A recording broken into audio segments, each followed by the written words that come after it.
okay.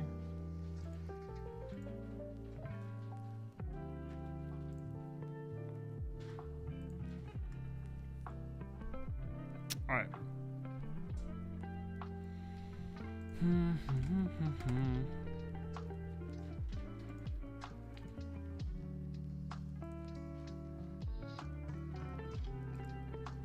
Hey, Alika, how's it going?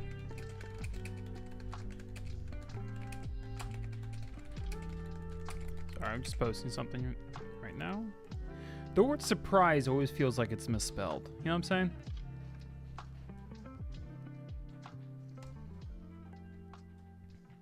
How's it going, Alika? You had a good idea for a video, if I remember correctly.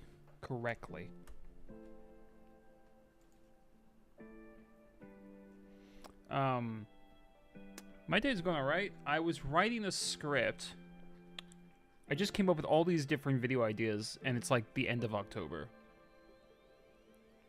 And it's unfortunate because I have a feeling that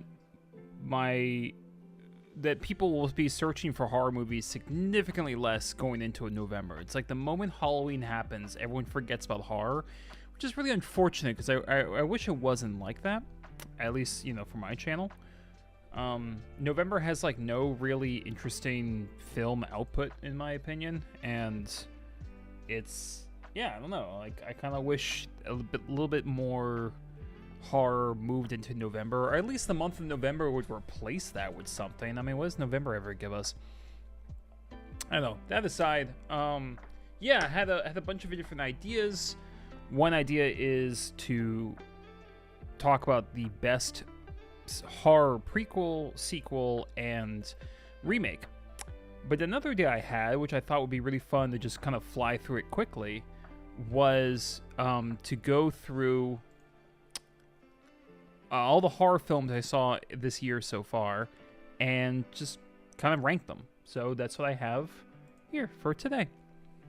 Thought it'd be kind of cool. So yeah, I've watched, let's see, oh my god, like I even kind of lost track, to be perfectly honest. But I've watched more horror films this year than probably any other year. I've been scouring the globe for horror movies, and the year's not over yet. I'm super amped for the Nosferatu remake, but until that, given it's October, I wanted to go through every single horror movie I saw in 2024, and let's go through them in order from worst to best. If there's any I've missed, if the rating is way too high or too low, please let me know in the comments. So I'm gonna wait for a couple people to drop in, and then we can just get started. But Alika, it is great to see you here, and let me know how volume is. I just finished rewatching Zoolander with my family. Still just as funny as I remember. Zoolander's so great. Sequel looked abysmal. I did not see the sequel. Let's just all pretend that comedy sequels don't exist. But yeah, original Zoolander's good. Ben Stiller, I think, wrote and directed it. And yeah, he I honestly, I usually don't like Ben Stiller movies, and even in good movies, he's usually the worst part in them. But Zoolander was great. I mean, him and Owen Wilson had great chemistry. The jokes are funny, the cameos are hilarious. David Bowie, Natalie Portman, Winona Ryder, I mean, Billy Zane is in the movie, so pretty hysterical. But the first one, the first movie I'm going to talk about today is a doozy. Let's just say that. So I'm, yeah.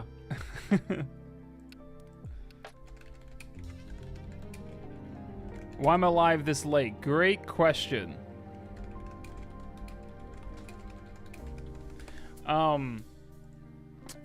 Cause I finished work and I was writing the script. I should have written it yesterday. But I was like, oh, you know what? I'm going to write it today and record it today. Couldn't go wrong. And you know, the script was just taking too long. So I decided, screw it. I'm just going to improv this one. And here we are. So I feel like I'm just going to go ahead and get started. Depp, I don't know if you heard the intro, But this is a roundup of all the horror movies I saw in 2024. Year's not over yet, but this is probably the most we're going to see. And this is in order of worst to best. And I'm going to start it off with the Crow remake. Yay! Oh, the Crow. Yes, I know. I cannot wait for Nosferatu. Like I said, year's not over yet, but Nosferatu is pretty much the only noteworthy horror movie on the horizon. So, Nosferatu, you know, I can't wait for you. You're taking too long. I don't know why you came out around Christmas. It makes no sense. I don't care that's part of the story. Release your movie in October. Don't stop being dumb. No one's gonna see your shit in Christmas. It's ridiculous. It's such a weird idea. I don't know who thought that would be a good idea. No one's gonna want to see a fucking creepy vampire film on Christmas. Jesus. So stupid. I want to see the movie so bad. Dumb. This is your punishment, Nosferatu. This is your punishment. You don't get to be part of this video because you decided to release on a dumb day. Fucking stupid. Anyway, speaking of idiocy, The Crow. This was painful. This was really hard to get through. This is one of those movies where, you know, sometimes you see a remake and some people roll their eyes, other people go, you know what, I'm really excited for this. I don't care what the haters think. And then there's The Crow, and this is a movie I don't think a single person on the planet asked for. The original Crow, look, it's a little outdated, it's a little cheesy, but that's kind of its charm. It's very much a time capsule of that time period. Brandon Lee does a really good job. And even outside the member berries, because, you know, this is something I pride myself on. I really do try to turn off the rose-tinted glasses and at least try to look at things somewhat objectively. And you know, I didn't grow up with The Crow. I saw that a few years ago, and yeah, there's parts of The Crow that are flawed or, you know, a little sloppy, a little cheesy, but still really good. I mean, the original Crow has a lot to offer. There's some very fun practical effects and tone. The music is great. So it's very much its own thing. It's gothic cheese incarnate. And there's a certain, I don't know, there's a certain magic to The Crow that I don't want people to replicate. And especially remaking movies from that time period, like the 80s, early 90s kind of period, it's never going to come across as genuine because it's just a different time. It was a different vibe. And I don't know how you're going to be able to recreate that in a way that doesn't come across as pandering or misguided. And this is one of the worst remakes I think I've ever seen, and I've seen some atrocious ones. Everything about this is just wrong. The casting is wrong. I forget the name of the actress in this. She is horrible. I don't know where she came from. Wherever this actress came from, put her back. I'm sorry. She, like, just a simple throwaway line she can't make look genuine. I don't know. It's like an influencer walked on set and they're like, well, she's early, and decided to cast her. The two leads have zero chemistry. You know, the actor's trying, but he's given nothing interesting to work with. And it's, you know, there's I Analyze Films. Yo. Nice to see you. Yeah, we're doing a rundown of all the 2024 horror movies. So far, at least. Starting with this stinker. God, I mean, I'm sure there's a multitude of video essays about why this movie fails, and we just don't have the time for that today. So I'll just say that this is an atrocious attempt of modernizing a classic.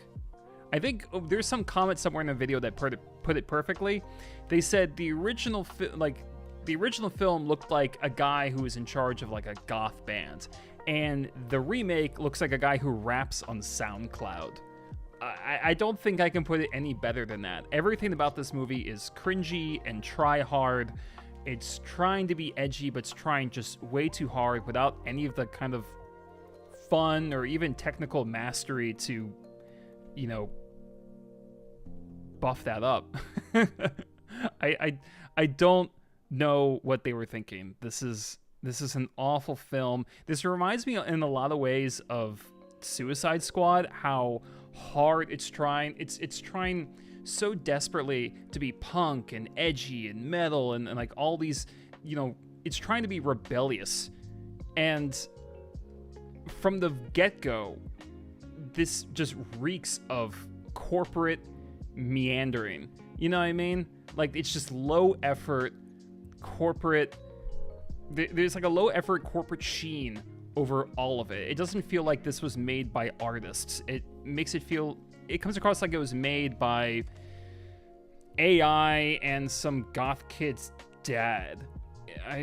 The dialogue is terrible. The acting's atrocious. Yeah, there's some blood and action in the third act, but by that point, you're just sitting there, jaw agape at all the bad writing and filmmaking that's preceded it. I don't know. Again, like this, this movie's for people who watch Suicide Squad and think that's couples goals. All right, if you're in that demographic, then you may enjoy this. For everyone else, this is just a poorly written and surprisingly badly acted film that I don't even want to call a film or a movie or a flick. This is a dumpster fire. It misses everything that was special about the first, and its biggest mistake was existing. You could go, 5 minutes in, all you can do is just shake your head at just the awfulness that's on display. This movie is not goth, it's not edgy, it's not cool. It is, you know what this is? The Crow remake is, oh my god, how do I put this? The Crow remake is a motivational speech. The Crow remake is a motivational speaker who comes to a school assembly of teenagers and sits down on the chair backwards. You know what I mean? Like, it's that vibe. You try and be one of the cool kids and failing miserably. I'm gonna stop talking about this film. This thing sucks. Ugh. But hi, Alex. Hi, Depp. Good to see you here. All right, let's just... I'm trying to just knock these out, but oh my god. This is just... the worst horror film of this year, at least that I've seen. Again, I know there's a few horror films I've missed. Exactly, Depp. All right. Next is The Inheritance. This is going to be a lot shorter. There's basically nothing to talk about in this film. It's kind of haunted house. It's kind of slasher vibe. It's a bunch of people stuck together. It's every cliche of a modern horror film that you can imagine. While The Crow feels like it was written by out-of-touch corporate types, this kind of feels like it was written by some kind of algorithm. Just every type, like every character trope, every jump scare, every kind of reveal, the violin stings, all of it is in this film. Yes, I analyze films. If you look up Clear Critique, I will be on Letterboxd. Right there. There is literally nothing to say about this film other than that it's bad, it moves fast, yet it's dull, and the moment you finish watching it, you'll move on to something else, whether that's reruns of Brooklyn Nine-Nine or your favorite pornography, and you will forget about it instantaneously. 4 out of 10. All right, No Voltis. Hope I'm pronouncing that correctly. My Spanish is muy malo. This was okay. So this is a bad film. It's not scary, and there's nothing particularly interesting about the characters or the plot. However, I do think this is a good film for filmmakers to watch, kind of as a cautionary tale of how sound mixing and sound effects, music cues, can derail your horror pacing. Now, granted, like, this is pretty subjective. Some people want a jump scare every 2 minutes.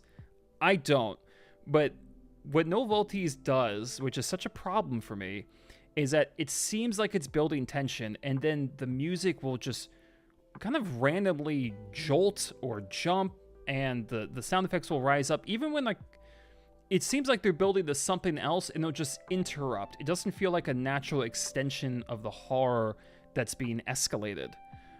So yeah, just for like audio fail, I would recommend horror creators to watch this and just see how they keep hurting what could be a engaging or even terrifying scene, and just keep taking it down this weird avenue that doesn't need to go.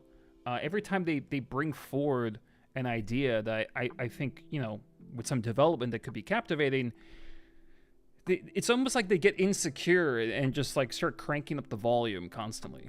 Jump scares can be good, jump scares can be effective. These aren't even jump scares. They're just jumps. they're just derailments. I don't really know why. I don't know what went wrong in the editing room, but yeah. It's not a good one. It's honestly pretty difficult to finish, and it's like watching a car crash happen in slow motion. And it's so unnecessary. It didn't need to be this way. All right. Next up, Latency.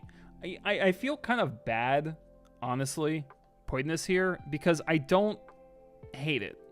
Like, I really don't. Yeah, I almost feel kind of bad for it. Like, I think maybe with a different director, maybe with a sharper script, this could have been something special. It really, it comes across kind of like a stretched out Black Mirror episode, and you know, that still might have worked. It could have been kind of like a fun 6 out of 10 rental.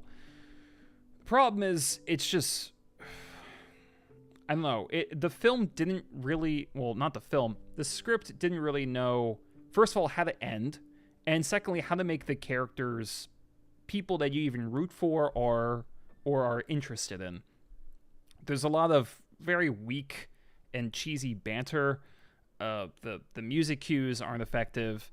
It's not scary in the slightest, and it has, you know, flitters of interesting ideas as far as, you know, tech horror and VR and, you know, what it's like to spend literally 24/7 in your home. I mean, this, maybe, I don't know, maybe this would work.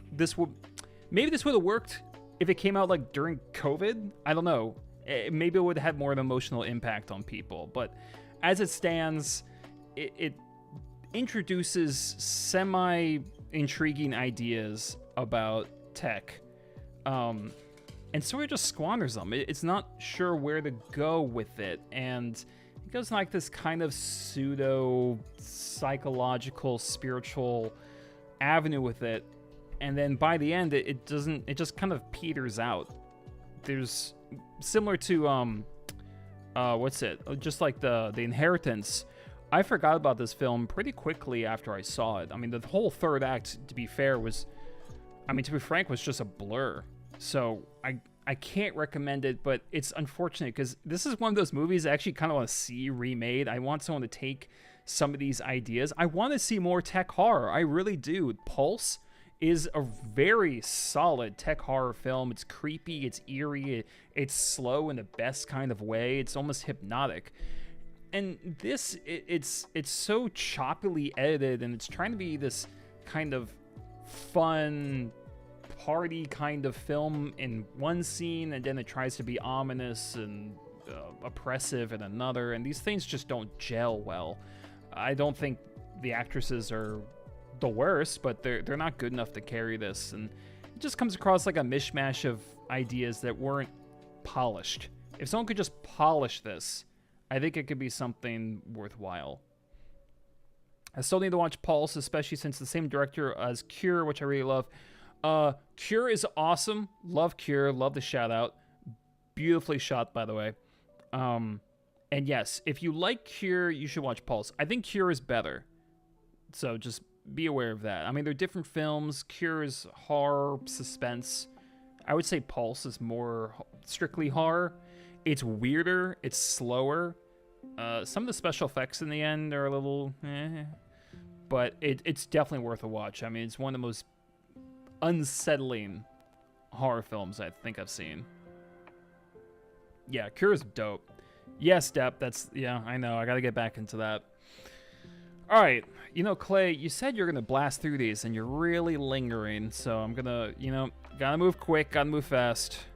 And it's the last time in my life I'll ever quote Sonic. All right, next up, handling the undead. So, okay, this fucking thing, yeah, this was. How do I put this? So, okay, so you know how a marathon is a certain amount of miles, right? There's full marathons, and then there's half marathons, there's 5Ks, all of that. This was like running a very short distance, but it felt like a marathon because they strapped like a bunch of barbells to your leg. You know what I mean? Like, it felt like the movie was actively trying to make it hard for you to finish it. Like, it was punishing you. Like, oh, you can't handle our pace? Well, too bad for you. Like, it didn't feel like it was slow for any kind of notable purpose. It wasn't slow to be hypnotic or atmospheric or even to, like, kind of ramp up as it went on. Like, this was slow to be slow. This was slow just because, I guess, slow equals profound, which is an idea I hate. And I've seen a certain level of pretentiousness when it comes to some people when they review horror. Like, if you like something fast, that means you're dope. And you like something really slow and subtle, that means, you're elevated, you're genius, you're more cultured. And I just think that's a fallacy.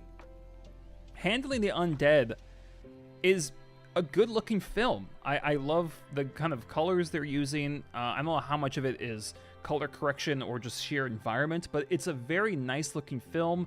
There's some pretty framing. When it starts, I was very engaged with, with the situations that the characters were in. But then nothing happened. Like, it just kept crawling towards these plot points when it should be moving. Okay, it felt like, when you're like in class and you keep checking the clock and it almost feels like the hand is moving backwards. It's exactly what this felt like. And I'm sorry, this is some of the worst pacing I've seen in a horror film. Blackcoat's Daughter, like, I almost feel like I have to say sorry for dissing you all these years for your slow pacing. At least your movie kind of like went somewhere.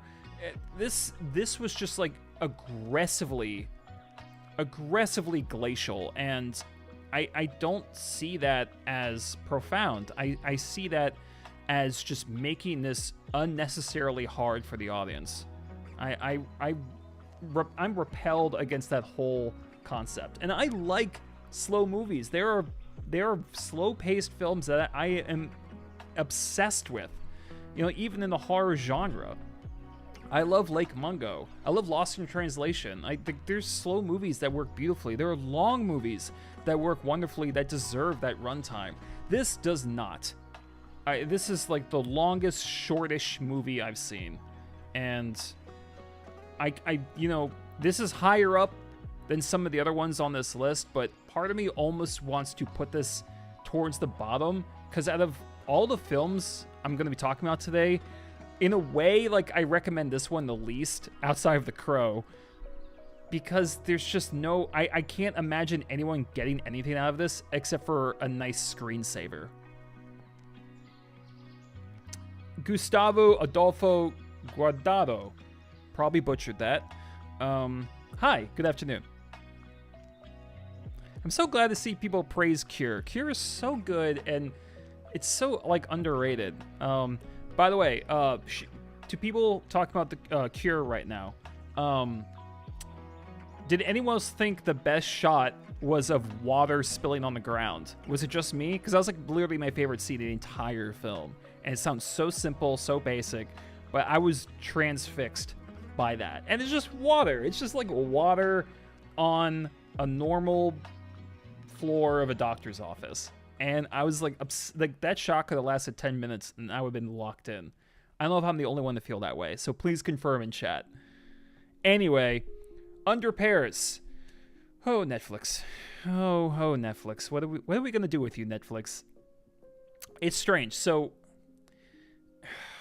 I go back and forth with original Netflix content because, you know, something will be trendy on Netflix and there's a pretty good chance it's going to be schlock or garbage or both, right? Just because something's trending everywhere doesn't mean it's a quality product. So let's just get that out of the way.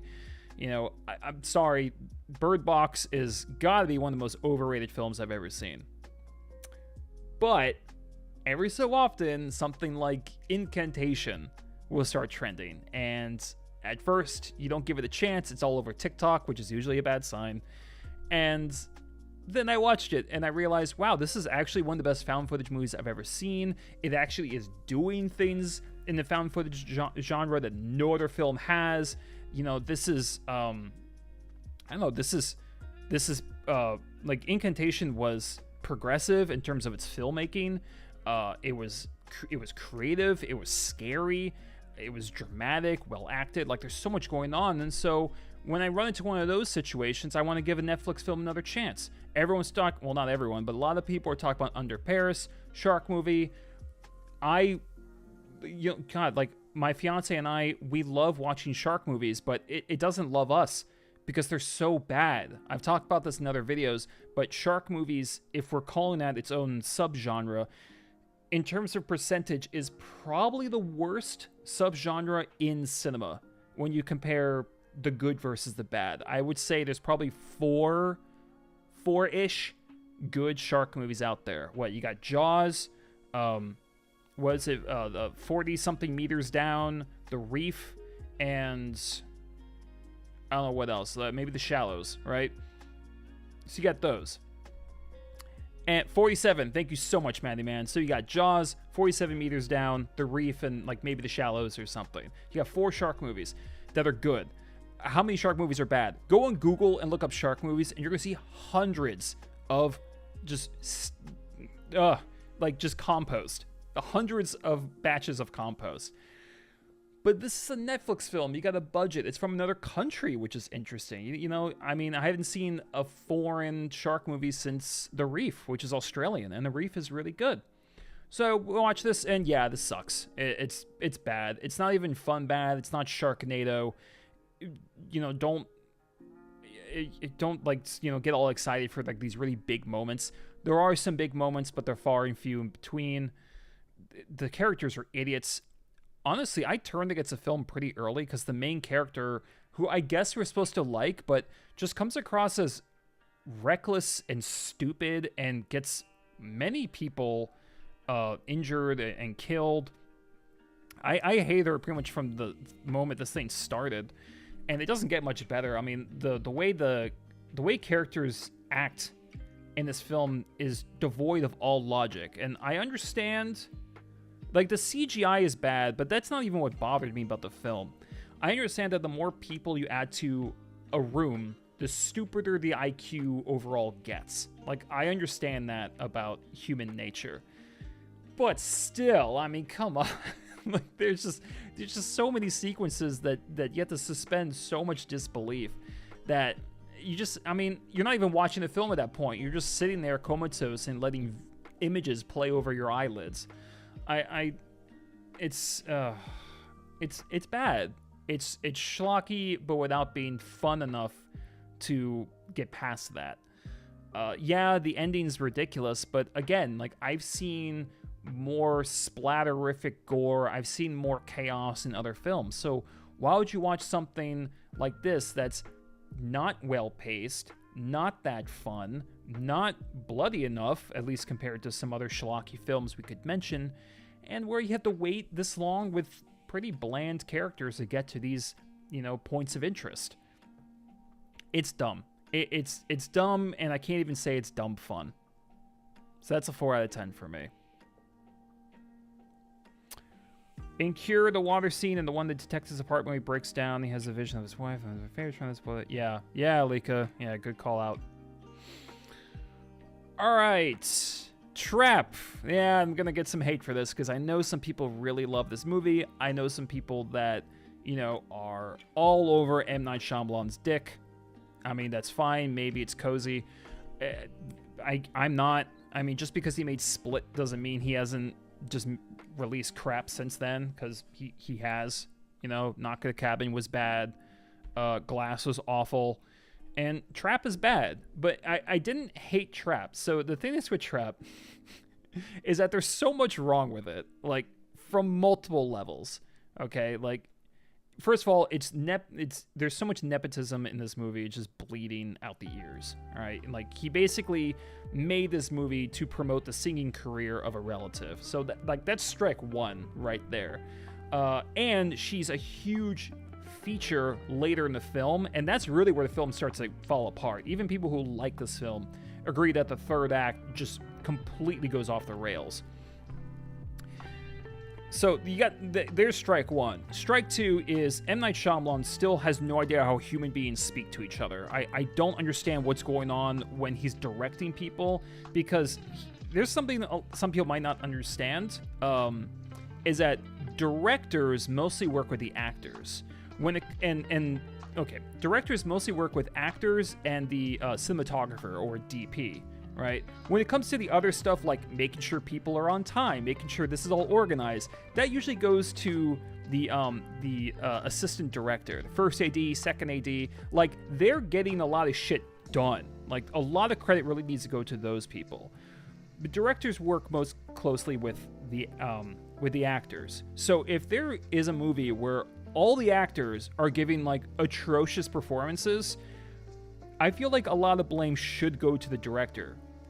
Yes, the script might be bad and maybe the casting's wrong, but if it's bad across the board, that means the director doesn't know how to get the right performances out of them. And what's so bizarre is it's not like a disconnect between the script and the director, because it's the same fucking guy.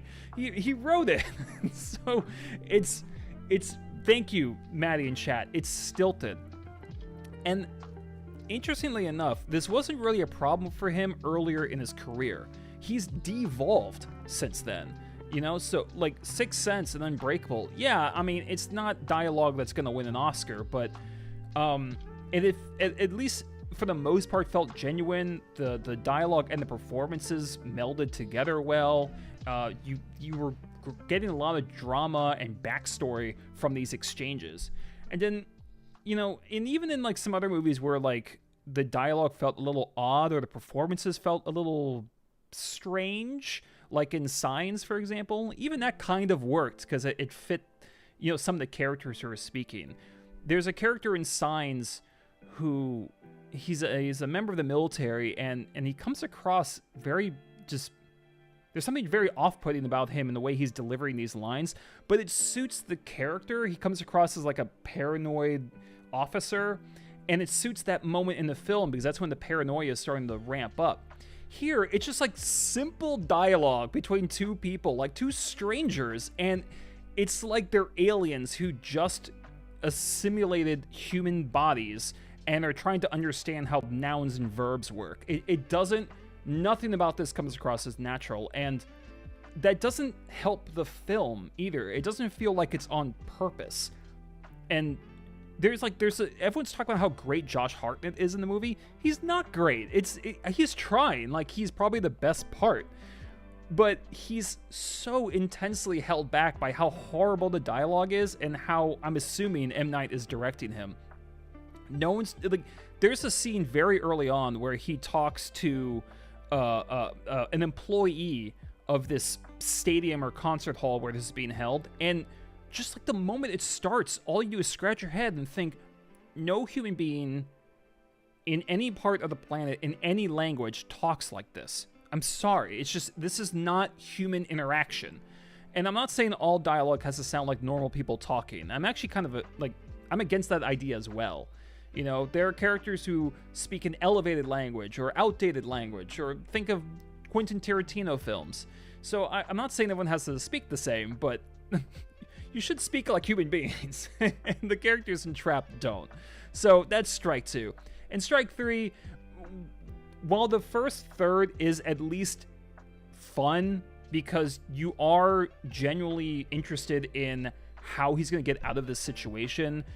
There's a pretty cool scene where he uses a deep fryer to incapacitate someone. That was probably the movie highlight for me. So at least, like, you're still pretty engaged. But then the moment you think about any of the logistics of this situation, the whole plot just falls apart. Like, there's no cameras, apparently. The fact that there's people everywhere, but they're hunting him, but they don't know what he looks like.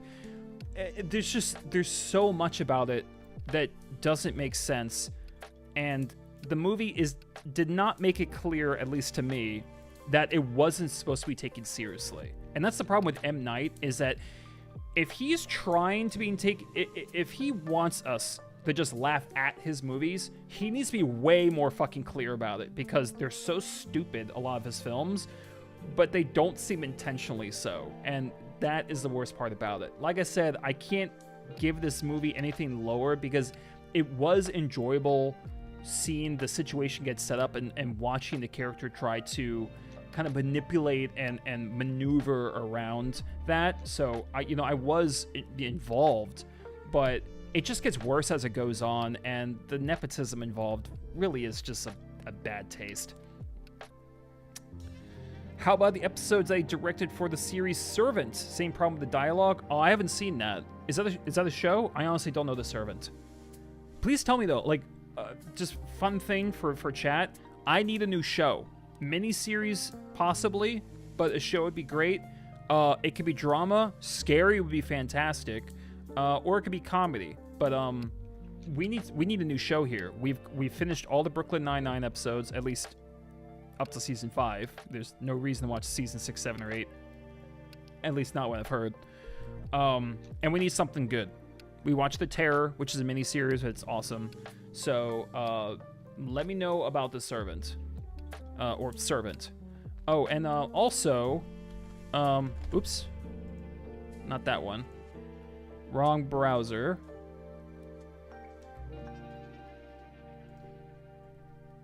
That's the one. Okay. Sorry, give me 1 second.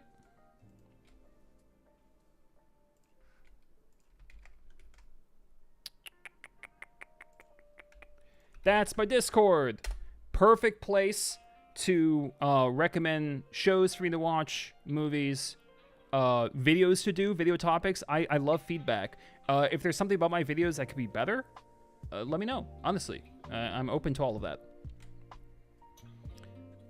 The self-insert is always booked. Oh yeah, Shyamalan's always in his films too, and he's not a good actor. God, he needs to stop doing that shit. Josh Hartnett, yeah, Maddie man, it's ludicrous is the right word. I kind of always forget how many movies he's in, even ones he's the main character, like Black Hawk Down or 30 Days a Night. It's funny how many people know him in this. Yeah, he's in a lot of movies, and sometimes he's good, sometimes he's not. Yeah. Josh Hartnett's a little hit or miss, but I don't hate the guy. I liked him in Oppenheimer. So, small character, but, you know, he was good. All right, next up, The Corpse Washer. I don't think most of you have seen this, and we're not going to talk about this very long because there's not too much to say about this. I think my problem with this one, it takes a, you know, somewhat interesting concept, someone who clearly washes, prepares, you know, corpses. But the problem is that, and this is a problem I have with some foreign horror films, is that one of the things I like about foreign horror films is that you get something different, right? Let's say you're just getting tired of the same kind of tropes that American scary movies have, like overuse of jump scares or these all the same kind of bleach blonde pretty people who are the main characters. I'm not saying all American horror films are like that, certainly not, but you know, quite a few are, and you just want to get something different, a different kind of monster, a different kind of vibe. And yeah, so you watch foreign horror films, and I've seen a lot of foreign horror films, and some of them are my favorites. But sometimes it's sad, because you watch something that'll have a kind of a unique concept, and it takes, you know, there's a culture around it that you're not as familiar with, so it's kind of interesting. You're learning about different cultures, which is, you know, a way to keep you involved in the story. But then it almost seems like they're copying America's homework in a way. And I'm not saying we invented cinema or horror, But sometimes a foreign horror film will do something that just feels so American, you know, in a bad way. And all I can do is just kind of shake my head like, no, you didn't need to do that, you know? Like, this is not you. Don't do that. And it's just, I don't know, I'm not explaining it well, but there are certain tropes in American horror films that when I see them repeated almost randomly in a foreign horror film, it comes across like copying homework when you did study for the exam. Like, it's unnecessary, and it takes me out of the film because this is the kind of crap I was trying to avoid.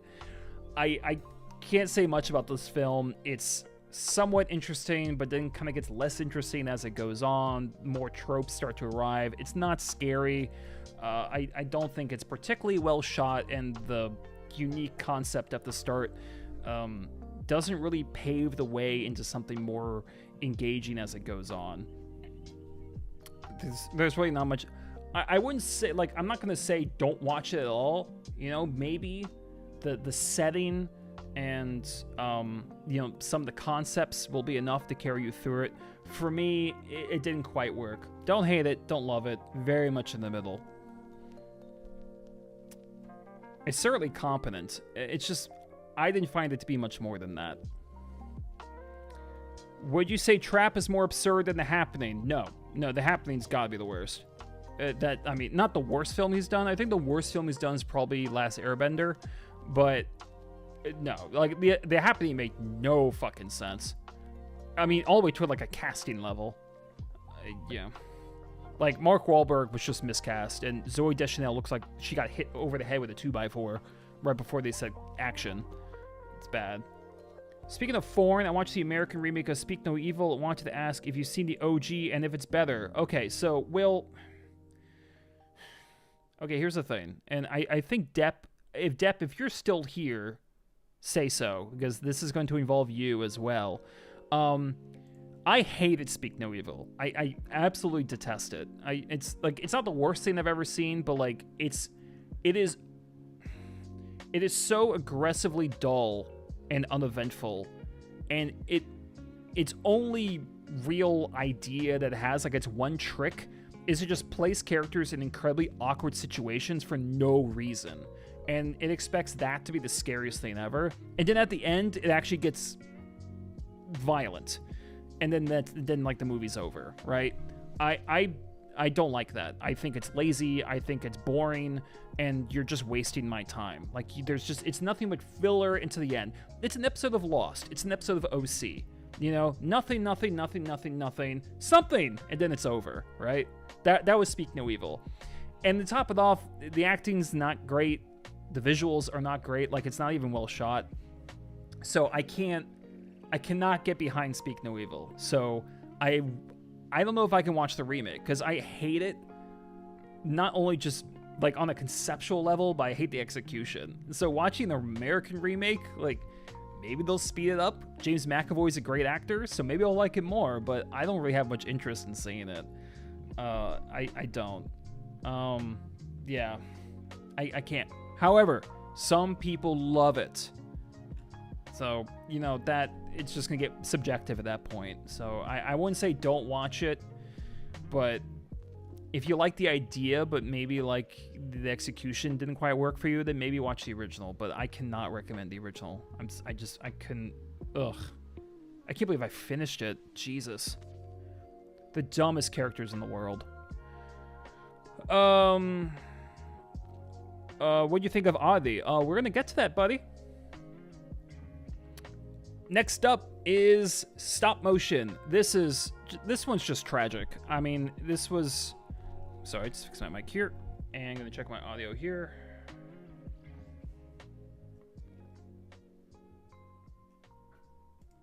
For a split second, I thought it stopped recording. Oh my god. Whew. Okay. Jesus, mashallah. Oh my god. Yeah, we are Depp. We were 21 at one point. What do you think of The Changeling? Solid movie. Also, I think this is the first time someone's paid to ask a question. That's sick. Hey, Maddie, you're awesome. Ooh, I had a shot here. I'm gonna do it for you. Maddie Man, if you have anything to promote, profile, letterbox profile, anything like that, let me know. If it won't let you type links, let me know and I'll type it myself. But thank you for that. And what I think of The Changeling, I'm assuming you mean the Haunted House movie with George C. Scott. It's good. It feels very much like a classic Haunted House film. I didn't find it scary. Some, you know, it's a little dated in some aspects, like the car accident. I don't think that was well put together. But George C. Scott really carries it. And for me, the best kind of horror film is one where even if it doesn't scare you, you can still get something out of it. And I got a lot out of The Changeling. I actually was really engaged with everything about being a composer. So, like, how he, you know, gets into the mood, how he does research, how he kind of, like, shows off aspects of his score. All of that was great. So, yeah, I think it's a solid film. I don't expect it to scare people. I don't expect modern audiences to get too much out of it, but you'd be surprised. But I'd like The Changeling. I'd probably give it a 7 out of 10. Maybe on a rewatch it'd be higher. I should rewatch it because it's been a while. But I did like The Changeling. I think it's... If you want something that's like a standard, like, haunted house movie, I think The Changeling pretty much checks all the boxes. I have such a crush on him. Who? George C. Scott? Or M. Night Shyamalan? Just showing appreciation for the show. Oh, well, thanks, Matty, man. I appreciate that. Here's appreciation for you.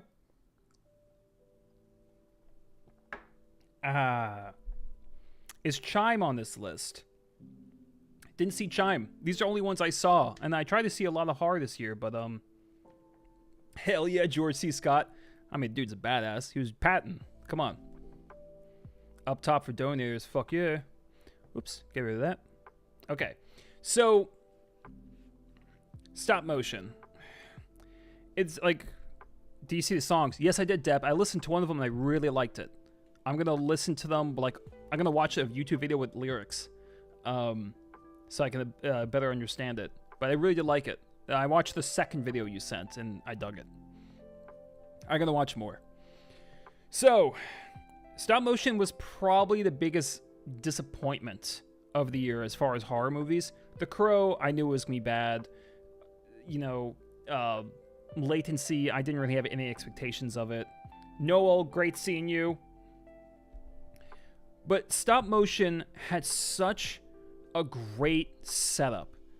Which, I mean, like, it's a live action film that incorporates stop motion aspects. I mean, the main character is literally a stop motion animator. And so she's showing the process, the very laborious process of doing stop motion. So not only is that interesting, because I don't think people really understand just how, like, nail-breakingly frustrating it can be and time-consuming it can be to make stop motion. Like, I feel like we take a lot of it for granted.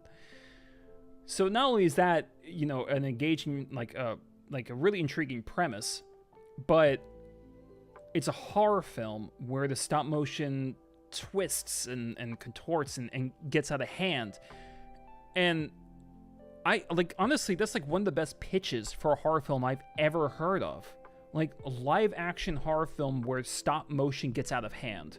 Like, that's awesome. That's such a fantastic idea. You can make that, you can write that script in your sleep. Like, everything's there. It's all laid out. All of it's laid out. You could just, like, you don't even need to be that creative with the plot. Like, it basically writes itself. You're making a stop motion film, and then the stop motion starts to gain sentience, or, you know, it changes when your back is turned, and things like, it's there. It's right there, and this film couldn't pull it off. So frustrating. Because, thank you, Will, exactly.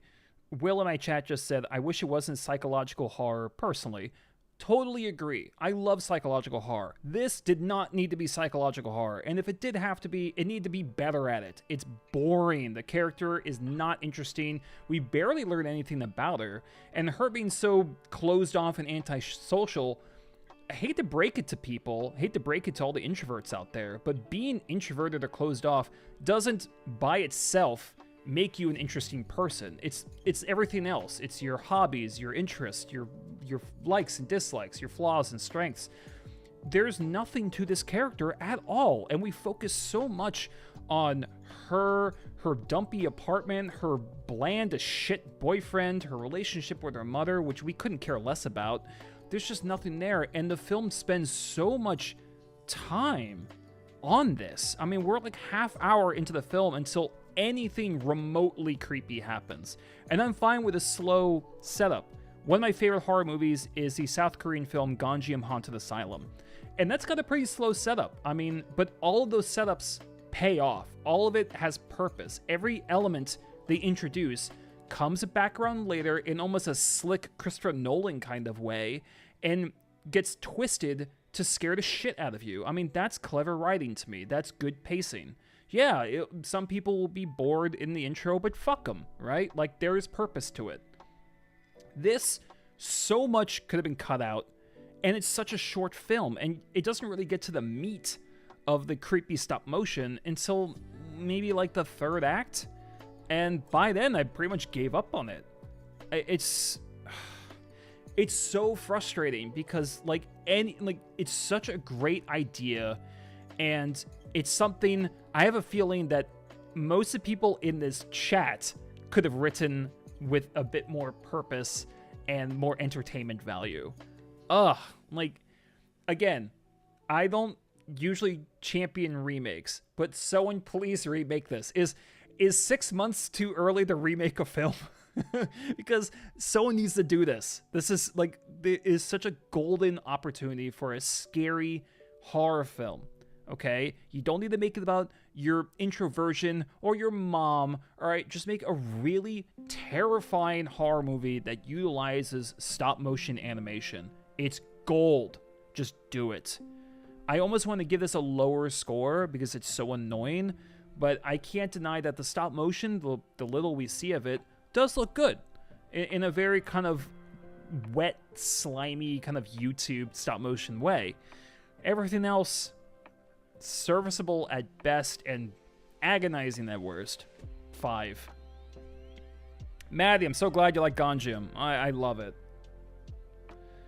Alex said, I'm not like the other girls. I do stop motion. I respect the hell out of Mad God and Paranorman. I haven't seen Paranorman. I thought it was okay. I mean, I heard it was okay. Mad God was, I mean, it was great, but it felt like I had to shower afterwards. Right. Thank you, Deb. Yeah, exactly. I think it's, in a way, it's almost easier to make a character interesting through their flaws than through just being nice. And it's not even like this character in stop motion is nice. She's just boring. Yeah, it's frustrating singing the blues. It is. Yeah, Alex, that's what I heard. Watch Ganjiam. Like I said, it's a slow build-up, but fucking hell, the payoff is so worth it. The second, especially, the third act is just 30 minutes of just non-stop terror. It's scary as fuck. Love it. Anyway, all right, so this one's gonna be a little contentious. Exhuma, I'm giving a 5 out of 10. Exhuma, I'm going to admit something. I probably need to rewatch this because after about, I want to say maybe 45 minutes, I was kind of tapping out. I didn't physically tap out, but I wanted to. I mean, I was kind of half watching for the rest of the film because it is so, it's so laborious to get through this movie. And, I know there's a lot of complex themes in this movie. There's a lot of cultural value to it. I love the lead actor in this, but it's just so slow moving. I mean, I can't, and it's so hard to watch the film. And it's not like I need something crazy to happen every few minutes. Like I said, I dig slow movies when there's purpose to it. But not only is this just meandering in certain ways, but it's so long that it doesn't make me really want to watch it again. You know, because it's like I gotta sit down and prep for it. Also, small moment, but there's a scene with a snake, and it's just like the dumbest thing I've seen in like all year. It's so stupid, and I wouldn't expect a movie that takes itself this seriously to have something that laughable. That's all. So, you know, maybe take this rating with a grain of salt, because I do probably need to watch it again, and maybe I'll appreciate it more. But as it stands, I found this incredibly dull, and I found it hard to care about all the complexities that were happening. Yeah, Alex, I agree. Exactly, Depp. Exactly. All right. Apartment 7A. I don't know if you guys have heard of this. I kind of found this movie by accident. But Apartment 7A is, you know, they were very clever with this title. Because you start watching the movie, it stars one of the actresses from Ozark, who is probably the best part of the movie. She's a dancer, something happens, and she is trying to kind of have like a comeback, but it's very difficult. And I believe she's living in New York, could be wrong, and she's, you know, trying to be optimistic, and she's trying to work hard and you know, think positive and get that career back, but life just keeps batting her back down. And I think there's a lot of value to that. I think pretty much every artist of any kind can understand that feeling of, I know I'm good, give me a shot, and no one is. All right, I mean, that rings true for so many people. Thank you for the name. Julia Garner does a great job making me believe this character. The dancing scenes are cheated enough to make me believe that like she's a professional dancer. I thought they did that very well. The editing at the beginning of this movie is almost like kind of exceptional, honestly. I really loved how the whole opening sequence of this was cut. There was a certain rhythm to it. I instantly understood who this character was, what she was about, what her motivations were, without even needing any dialogue. I mean, I found that incredibly impressive. Here's the thing. She shows up to her house. She's greeted by a almost disturbingly nice couple, and she stays with them, and then weird stuff, she has a weird dream, and then stuff starts to look familiar, and then I realize, oh shit, this is just Rosemary's Baby again. And it is! This is a prequel to Rosemary's Baby. So you can probably tell by the poster, very similar to the original poster. Now, this is why I think it's a little snake-like and underhanded the way they changed the title of this. Because yes, it's the same apartment. It is a true the Blue prequel to Rosemary's Baby. We have two actors who are playing the old couple from the original. Diane Weiss is doing a pretty good job impersonating the original woman, but the problem is it sounds like an impression. She's way too high and squeaky, and it doesn't sound quite settled. It really feels like we walked into like a costume party, but she's trying, you know, I appreciate the effort.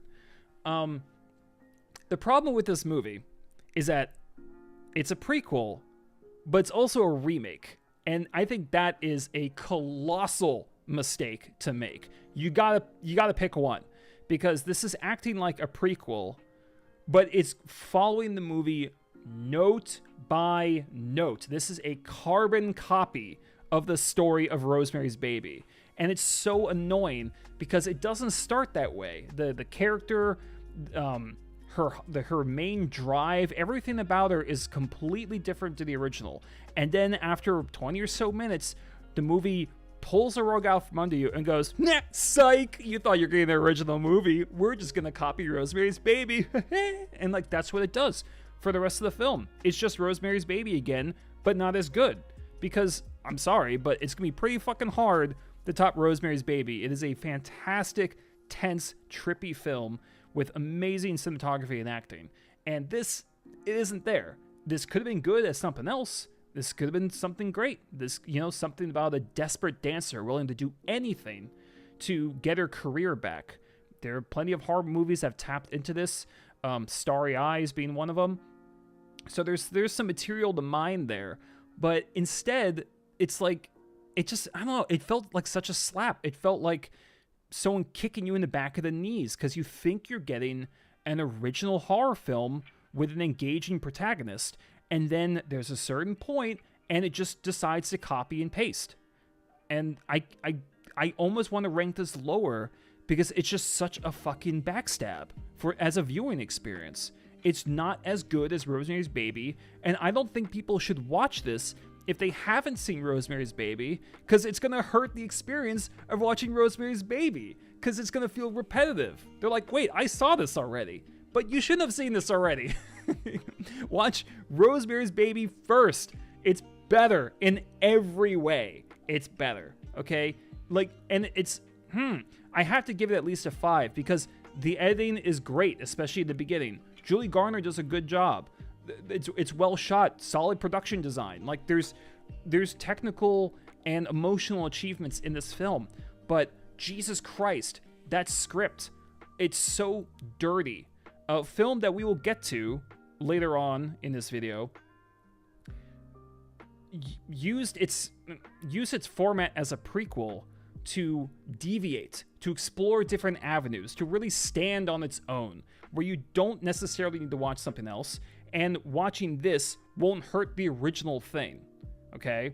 This is nothing but detrimental to Rosemary's Baby, and I don't think anyone should watch this, to be perfectly honest. Turn it off at like the 25-minute mark. The only reason to watch this is if you've seen Rosemary's Baby and you've seen that peak, and maybe you just want something to throw on the TV. But if you haven't seen Rosemary's Baby, turn this thing off immediately. You are doing yourself a disservice. I just noticed I speak so much more fluently when I'm angry. Maybe I should do the Angry Joe thing, just be pissed off. I don't know. Like, ugh. I'm sweaty. I'm sweaty. Yeah, it did, Will. It fucking did. Stamp. Ugh. Checking my audio. This audio's gonna be peaky as hell. Okay. Sure. Yeah, and here's another thing. Anytime this movie changes, it does something cool. There's a, how do I put this? There's a creature in this movie, and the way they showed it was very cool. Was not expecting a bedazzled devil, but that was something neat. It was something interesting, and actually kind of suited the main character and her main talent. So there's like, I feel like there are creative people who worked on this film trying to bust through and make a quality product, but the script is just suffocating them. Ugh. Just, ugh. Gross. Have you ever made a video where you just go off about the most offensive watches you've had to endure? No, I haven't. Most of my videos are positive, actually. Most of my videos are recommendations. I think the closest would probably be some of my reaction videos. So if you look on my channel, there's a video of me reacting to Cats. I reacted to Tomorrow War, and I reacted to the 2021 Cinderella movie. I think those are the three. I could be missing one. But I don't know if I was pissed off in those videos as much as just shocked at how bad those movies were. But yeah, yeah. But maybe I should start going more negative.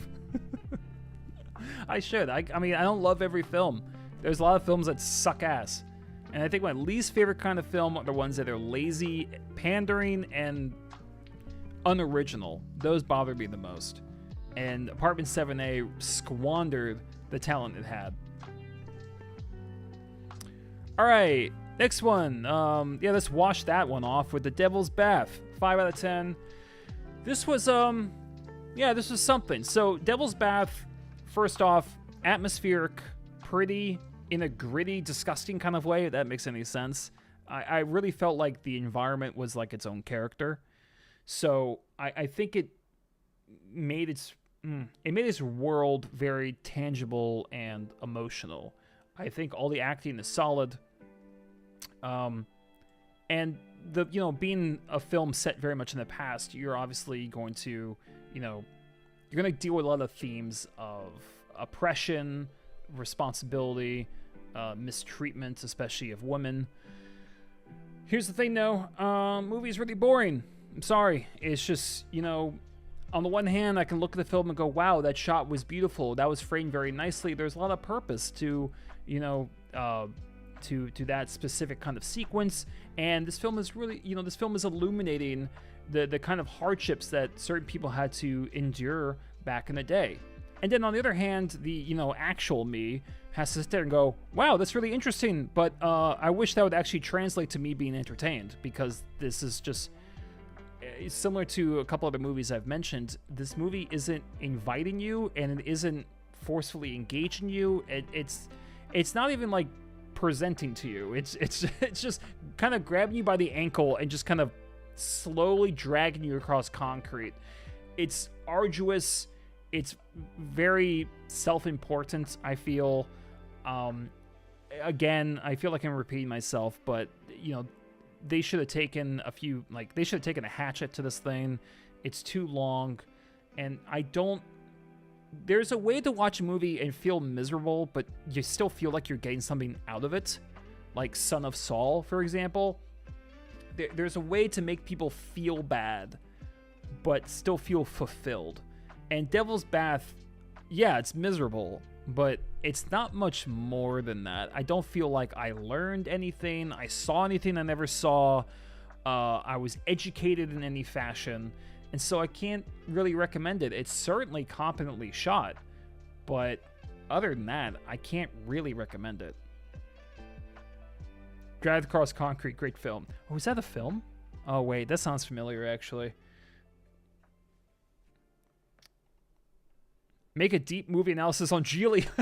Depp, I thought about that. I thought about doing a video essay on Geely. One of the worst films I've ever seen that is like the perfect watch party movie. Geely is starring Ben Affleck and Jennifer Lopez.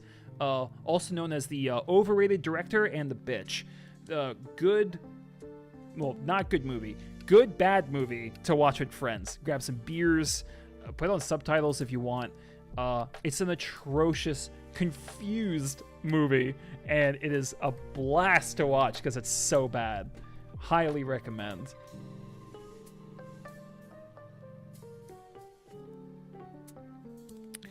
Maddie, I don't even remember. I actually kind of blocked Apartment 7A out of my memory until now. So thanks for, I'm basically just reliving that right now, but I don't remember.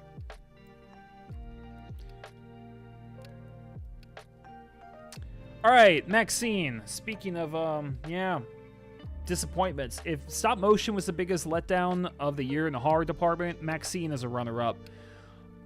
I admire Ty West for popping out 3, interesting, nostalgic horror flicks in basically a year. I think it showed off Mia Goth's talents. I love Pearl. I really liked X. I'm one of the few people that think Pearl's the best one of the trilogy. Even though it was a little repetitive, it was beautiful, great music, and wonderfully acted. So, I just, I really wish... I wish that a movie would come along and prove everyone wrong about the third in the trilogy being the worst. I don't know what it is, but if I were to guess... And I'm paraphrasing Yahtzee from Zero Punctuation and Fully Ramblematic, who said it's kind of like sex. You have sex the first time in the night, and you're a little nervous. You're not really sure what to do. You two are kind of getting used to each other. It's very fun. It's over kind of quick, and yeah, it's a solid good time, if even like a little bumpy. And then the second movie is usually the best because you understand each other more, the sex is better, you're more open to new ideas.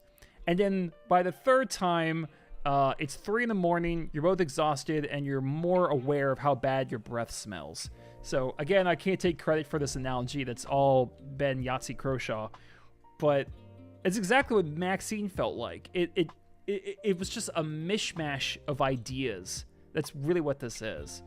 I wish the writer-director was able to consolidate a bit more, focus, and I don't know if he just got too much into the hype, or maybe this particular genre is just a weak point for him, or maybe just one of those things. Movies are an incredibly complex process, and sometimes the elements just don't line up.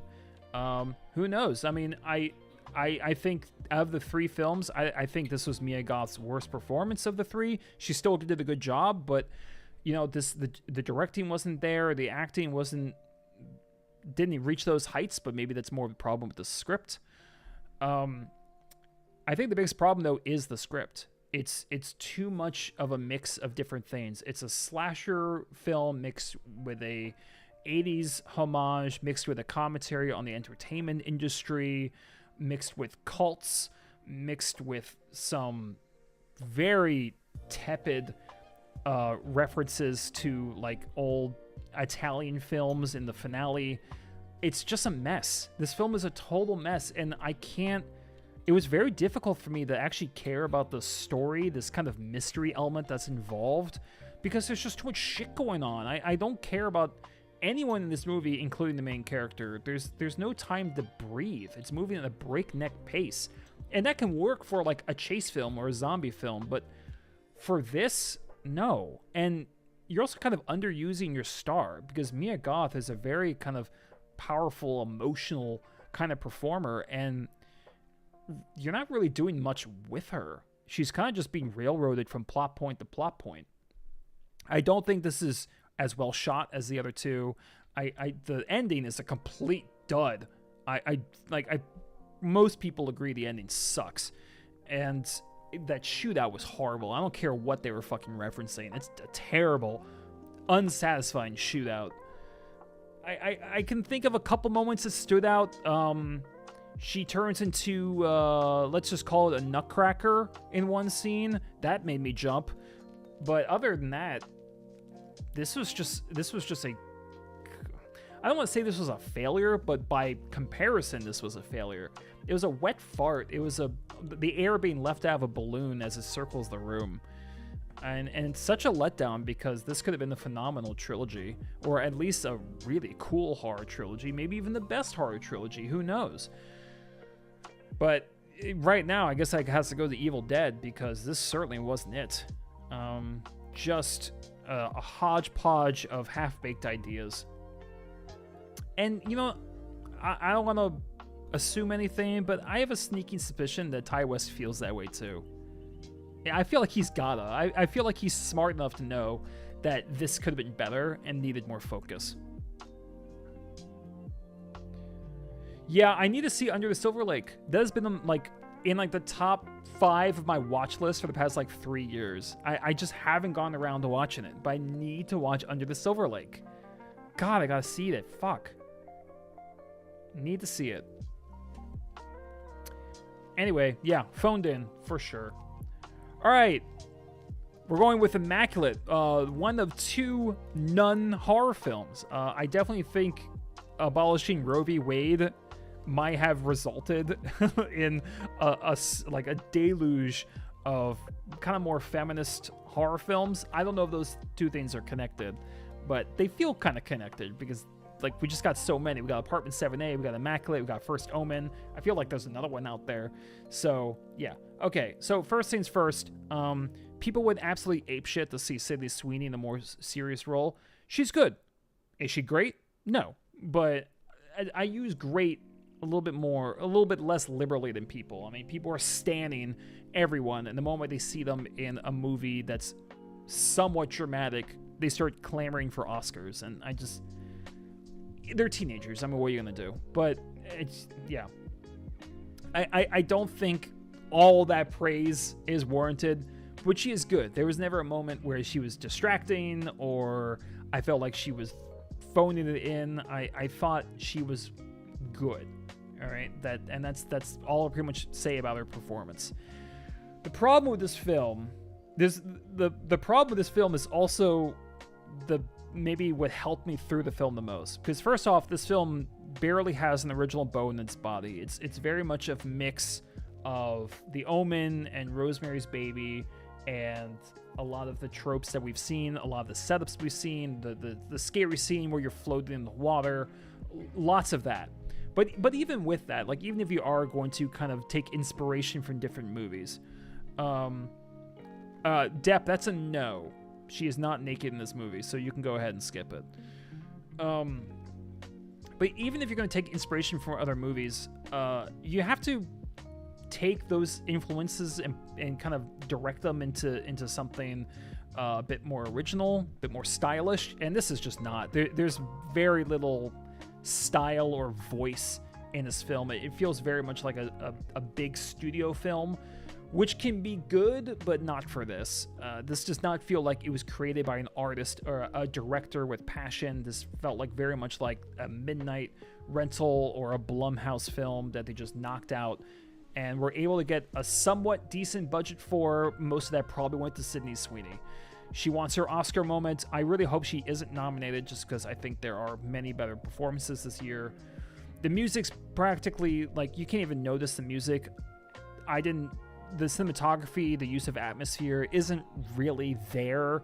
But I think the biggest problem with this film, and like I said, the biggest problem is also what helped me through it, is that this thing moves way too fast. And I've been bitching all day about how some movies are moving unnecessarily slow. This one's too fast. This is way too fast. We're just no hesitation, no breaks. We are bouncing from scene to scene, from motivation to motivation. Characters are introduced and then they leave. I mean, the character isn't so much going on a journey. She's taking an Uber in New York when you tell them to speed up.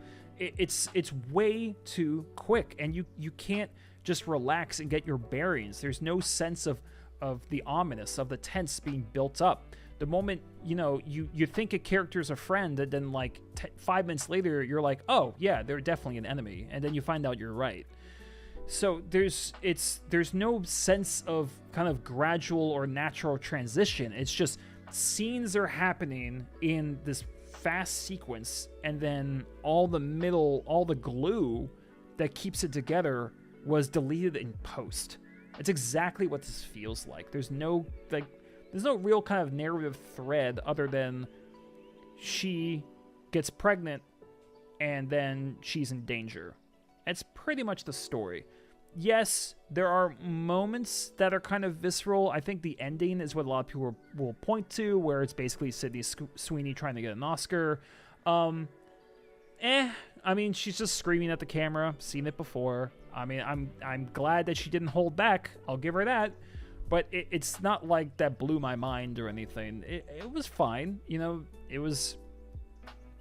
I can't even say it was a fresh way to end the film, but I can at least say I didn't expect it. It's just too quick. It's too quick, it's too sloppy, and I didn't care about basically anything that was happening. And it's so unfortunate because I saw this after the First Omen, and this is just so much worse. It doesn't hold a candle to it. I understand, like I said, the positive of it moving so fast is that I watched it quickly. Like, it was over. And not that I hated the film, but I didn't particularly like it. I can't point to many scenes that stood out, that excited me or scared me. I didn't feel like I knew any of the characters. And the third act especially is just a very slapdash chase through tunnels, which again would have been a good opportunity to establish some atmosphere, and it feels very half-assed. So yeah, the best homes are the ones that are built on a solid foundation, and this one is a pile of bricks with no mortar. That's pretty much the best way I can describe it. So 6 out of 10. I'm sure some people might enjoy it for that breakneck speed. It's a perfectly fine rental to throw on there, but I can't even say necessarily you'll enjoy it because it does take itself very seriously, at least during certain parts. So it's okay, I didn't hate it. It was an easy watch. I was never bored, but I didn't find it very memorable either. So, and it's not fair, but I saw a similar movie that's so much better. That's not fair, but yeah. This is, yeah, that's a good point. A lot of Catholic demon possession films feel samey. Yeah, the other one I'm going to talk about today does not. This one, pretty samey. All right, Kaku. Yeah, this one. So, this one shares a lot of problems that MaXXXine had, which is that it can't focus. This feels like the writer or director, or it just feels like the filmmakers skipped their ADD medication and just kind of blazed their way through this film. There's some very interesting ideas and setups, but there's nothing consistent about this film, from the tone, the music, the acting, the story threads. It's just a mess. Like, it's a total mess. And sometimes a mess can be fun, and that's why I'm giving it a 6, because these ideas separately could work, and I would be watching a scene and enjoying it, but then I'd watch another scene that was completely different, as if from a different film, and that one I didn't like as much, and then it would change to another scene, and I never got a sense of who these characters were, or even how it was supposed to feel. And I do think there's value to a film not specifically telling you how to feel, letting things be a little mysterious, but this didn't feel like the positive version of that. This felt like it just didn't know what the hell it was doing. So there's a fun factor to it. There's a fun factor to it. There are isolated scenes that I think work very well. There's some strong acting, but there's also some acting that just feels like it doesn't fit. So some people might enjoy just how nuts this film is. I felt like it was more sloppy, but still entertaining. Yeah, I think decent is the right way to go. If it's free, check it out. You might have a better time than I did. Sting. So I have to preface this by saying that if you see me put a dumb creature feature above a more serious drama, it can be hard to compare films like this. What I'm generally doing is I'm seeing how this film succeeded at what it set out to do. Although I generally will award a point for ambition. And Sting doesn't have too much ambition, but what Sting does is be a gross creature feature, and I think it does that relatively well. I think the practical effects are a success. I think the film is surprisingly grisly, and while the characters are not interesting in the slightest, in fact, I think the characters are probably the weakest part of this film. And okay, Depp, bad sleep syndrome. Ooh, let me know how it goes with the substance. I hope you enjoy it. Yeah, it's a movie. Yes, Madman, good point. Spider movies are kind of like shark movies, in the sense like they're usually not good. However, there's like 1 billion shark movies, and there's not a lot of spider ones. But it's true, there's not a lot of great spider movies, and this one's not great either. It's unfortunate that I wish Sting leaned a bit more into just kind of being B-movie schlock. I don't always hate B-movie schlock. Sometimes it's great. Sometimes it does exactly what it set out to do. Sting falls back on his characters a little bit more than I wish it did, just because the characters are pretty bland and one note. I understand, like, hey, it's more effective when characters die if we know them. But if you want us to know them, you got to write them a little bit better. So it's a very hard balance. I do understand that. Script writing is incredibly difficult. I would know. So it tried. I just don't think it succeeded as far as the characters or making us care about the drama, at least from my point of view. Where this movie succeeded was, especially when the horror actually starts to ramp up, it's fun. It's very enjoyable. It's fast-paced. Like I said, the practical effects are gooey and enjoyable, and I think a lot of people will get a kick out of just how kind of gross some of the violence is, especially in the third act. This is not something that's going to get nominated for anything. This is not something I would say, go out there and watch it right now. But if you want just a fun creature feature that just gets increasingly wild, I think Sting is solid. Not is it the Thing? Absolutely not. But it rhymes with it, so that counts for something. Giving movies number ratings can be hard. Yes, they are. Hollywood molding our impressions of innocent animals like sharks and spiders, but not making horror movies about dolphins. So true. Dolphins are dicks. That's so true. Oh my god. Oh look, another text from a politician. I already voted. Dick. Go away. I voted already. Leave me alone. Jesus. Okay.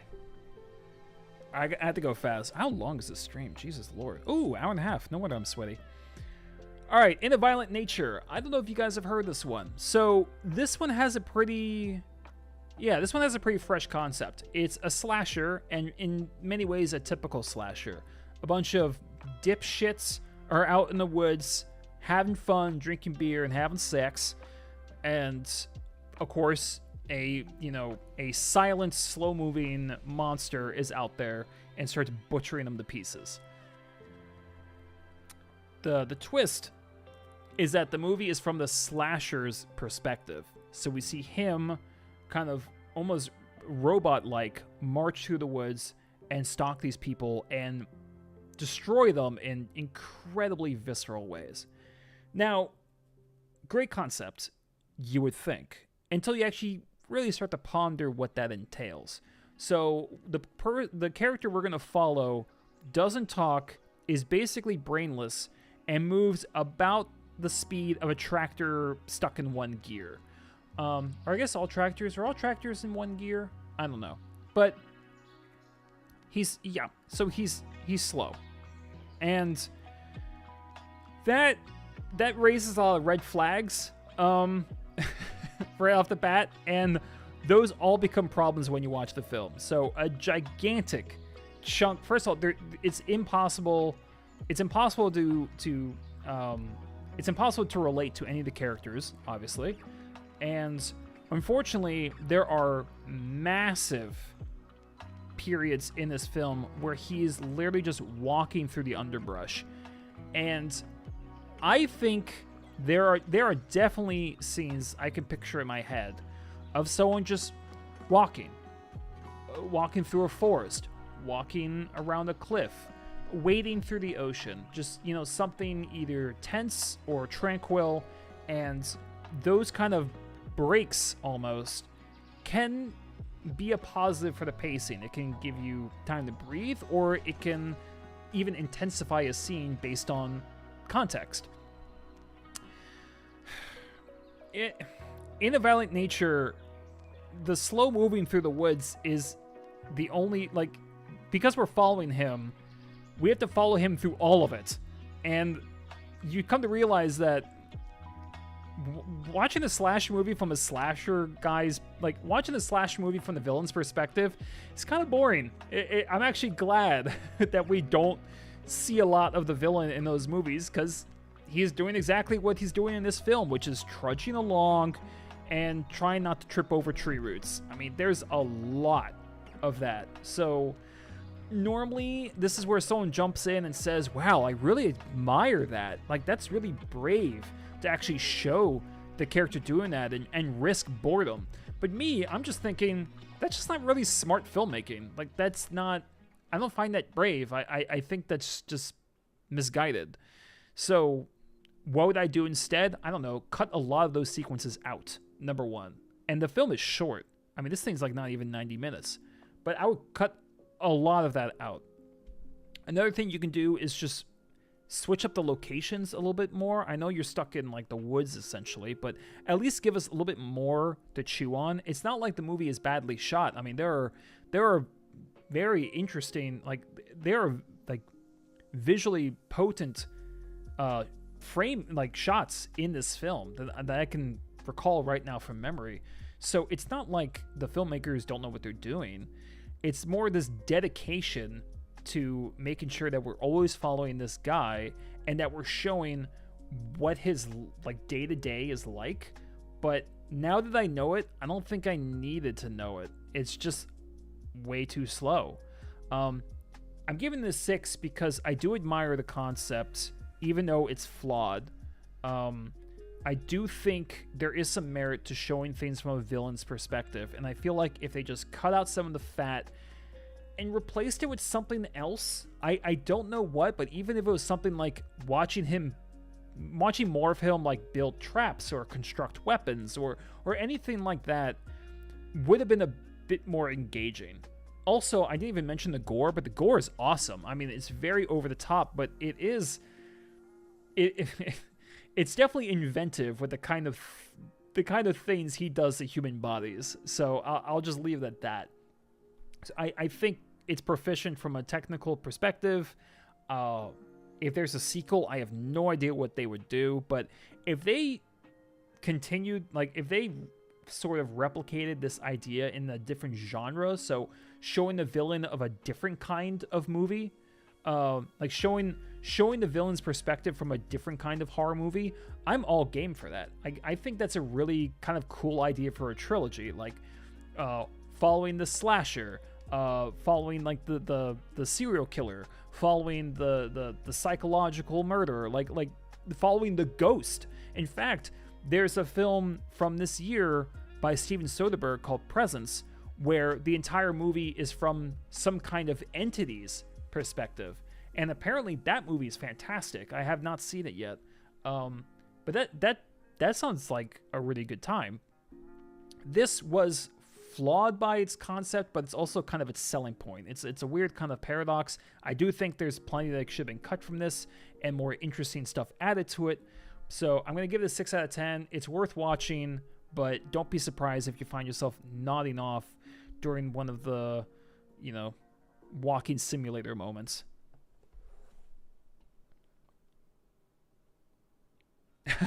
Alika, exactly.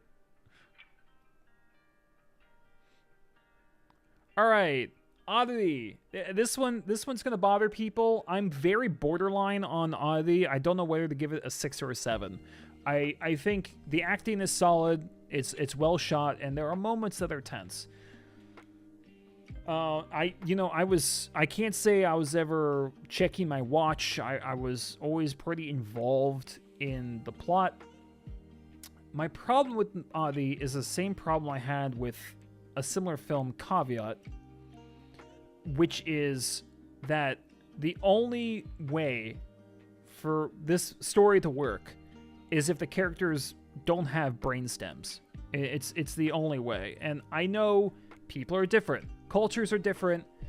Not everyone's going to act the same way. But just like Caveat, a character will propose an idea like, why don't you stay the night, person who just showed up at my doorstep? Oh, you left this weird, creepy, clearly deranged mannequin at our dining room table? Cool! Like, I can't get past it. And some people will use that as an excuse. Like, they'll almost like a positive. They'll say, I'll say, the character's doing this doesn't make sense. And someone will say, well, if they didn't do it, then the movie wouldn't happen. And they say that like that's a win, like the argument's over, like I'm an idiot. But to me, that just makes the movie worse. Like, okay, so you're saying that the only way your writer knows how to get this plot going is for characters to be dipshits. That's not praise. that's not a good thing for your movie to contain. And I do, trust me, I am not the kind of person who tries to poke tiny holes in a plot like it's a pincushion. I'm not the kind to give the movie no benefit of the doubt. I let a lot of shit slide if it's atmospheric enough, or if I'm just really honestly just trying to enjoy the film. But movies like Oddity, I feel like push it too much. They ask for too many buys from the audience. And I'm not saying all the characters in this movie are stupid, but they have such dumb moments and such reaches of logic, and it's so hard for me to get invested in the horror after that point, because like something scary is supposed to happen. I'm watching it and I'm like, yes, the music's creepy. This mannequin is creepy. Like, I like how this is framed. But in the back of my mind, there's that voice going, none of this shit should be happening at all. We had to jump through so many Superman 64 rings to get to this point, and it's hard for me. It's hard for me to make that leap, and it usually isn't. A movie has to do something pretty far-fetched for me to not be able to jump that ledge with you. And I kind of could with Oddity, but it was halfway. I jumped the ledge, but I was still wearing my parachute. It did hurt the horror experience for me. On top of that, I don't think this movie is that scary. I know it scared a lot of people. I am over the moon that it did. Honestly, I'm very happy that it scared you. Fear can be a wonderful emotion to have in cinema. It didn't scare me. There's not really much happening in the film. A lot of it very much depends on tone, on mood, on very slow escalation. And there are moments that are creepy. I think some of the atmosphere is okay. I think the way they used the tent was pretty effective. But apart from that, there wasn't enough in this movie, for me at least, that was either strange enough or visceral enough or really made me kind of ponder how disturbing something was. It felt kind of surface level in a lot of ways. So, I don't know. I think there's merit to Oddity. I would tell any horror fan to watch it. I would. Like, it's a 6 or a 7 for me. Perfectly, like, it's well made. I can't say there's any, like, major flaws I have with this movie other than the writing. So if you're a horror fan, please check it out. You know, I'm actually encouraging people to watch it and give it their perspective, because I know that mine is not going to be everyone's. I could not make that logical jump in the movie, and it did hurt my experience. And on top of that, I just didn't think the film was particularly scary. So there's that, but certainly worth watching. Will, that's actually an interesting idea. I kind of like that. All right, now we're getting to the really good stuff. This is Mods. Is it Mads or Mods? I'm not sure, but it's a horror film that came out from France this year, which I managed to watch for a recent video. I'm giving this one a 7 out of 10. So I'm not going to be too long on this because I think it's better to go into this one blind. I even think I showed too much in my video. I'll just say there's two things to know about. It's Mods? Okay, well, there's just two things I'm going to say about this movie other than the fact that I really enjoyed it. So, one, the plot is ever changing in a good way.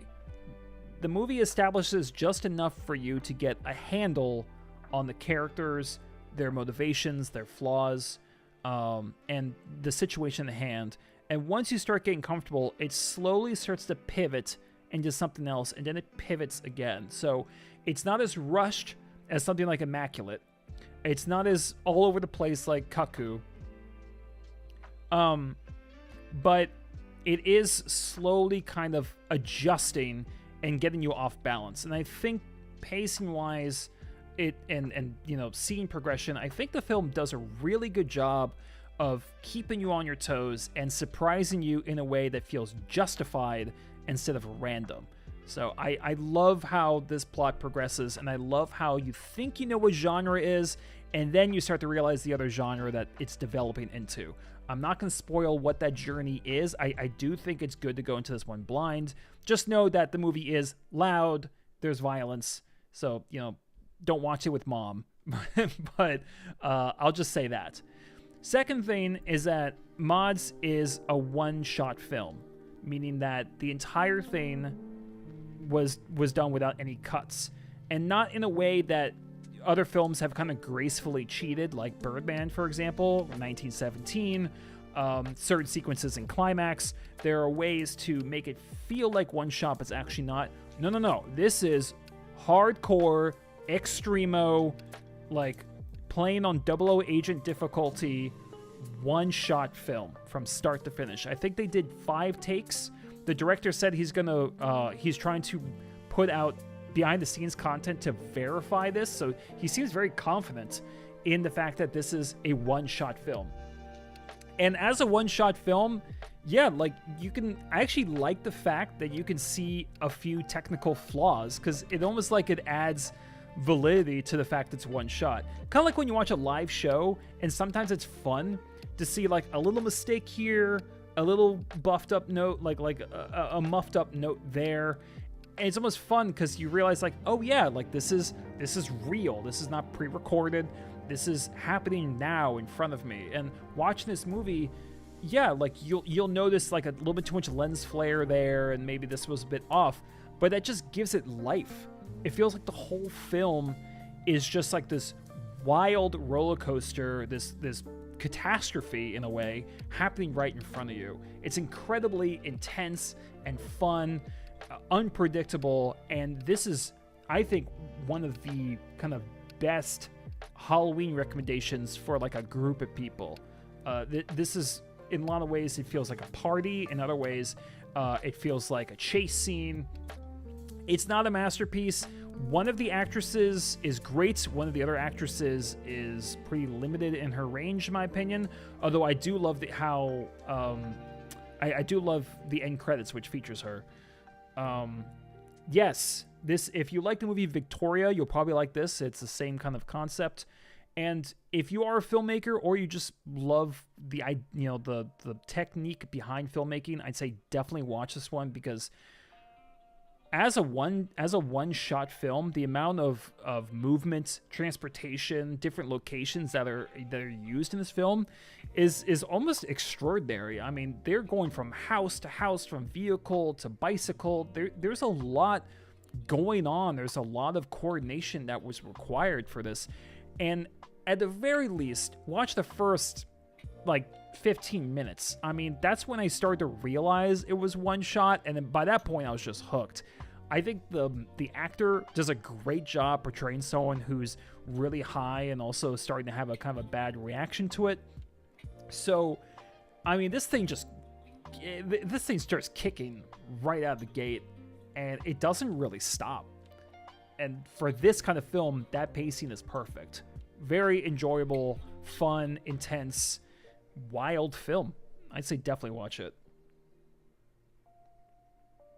The one-take short film you recommended recently.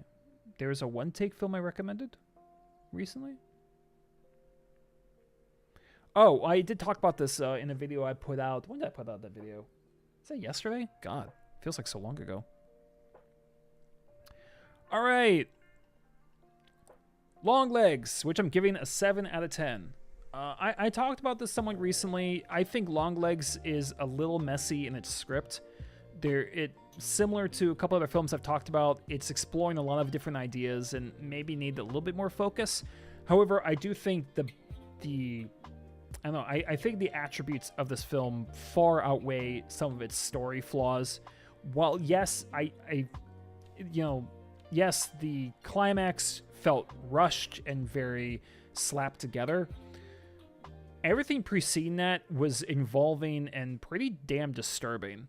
I'm a little mixed on Nicolas Cage in the film, but I think for the most part, his kind of mania worked for the character.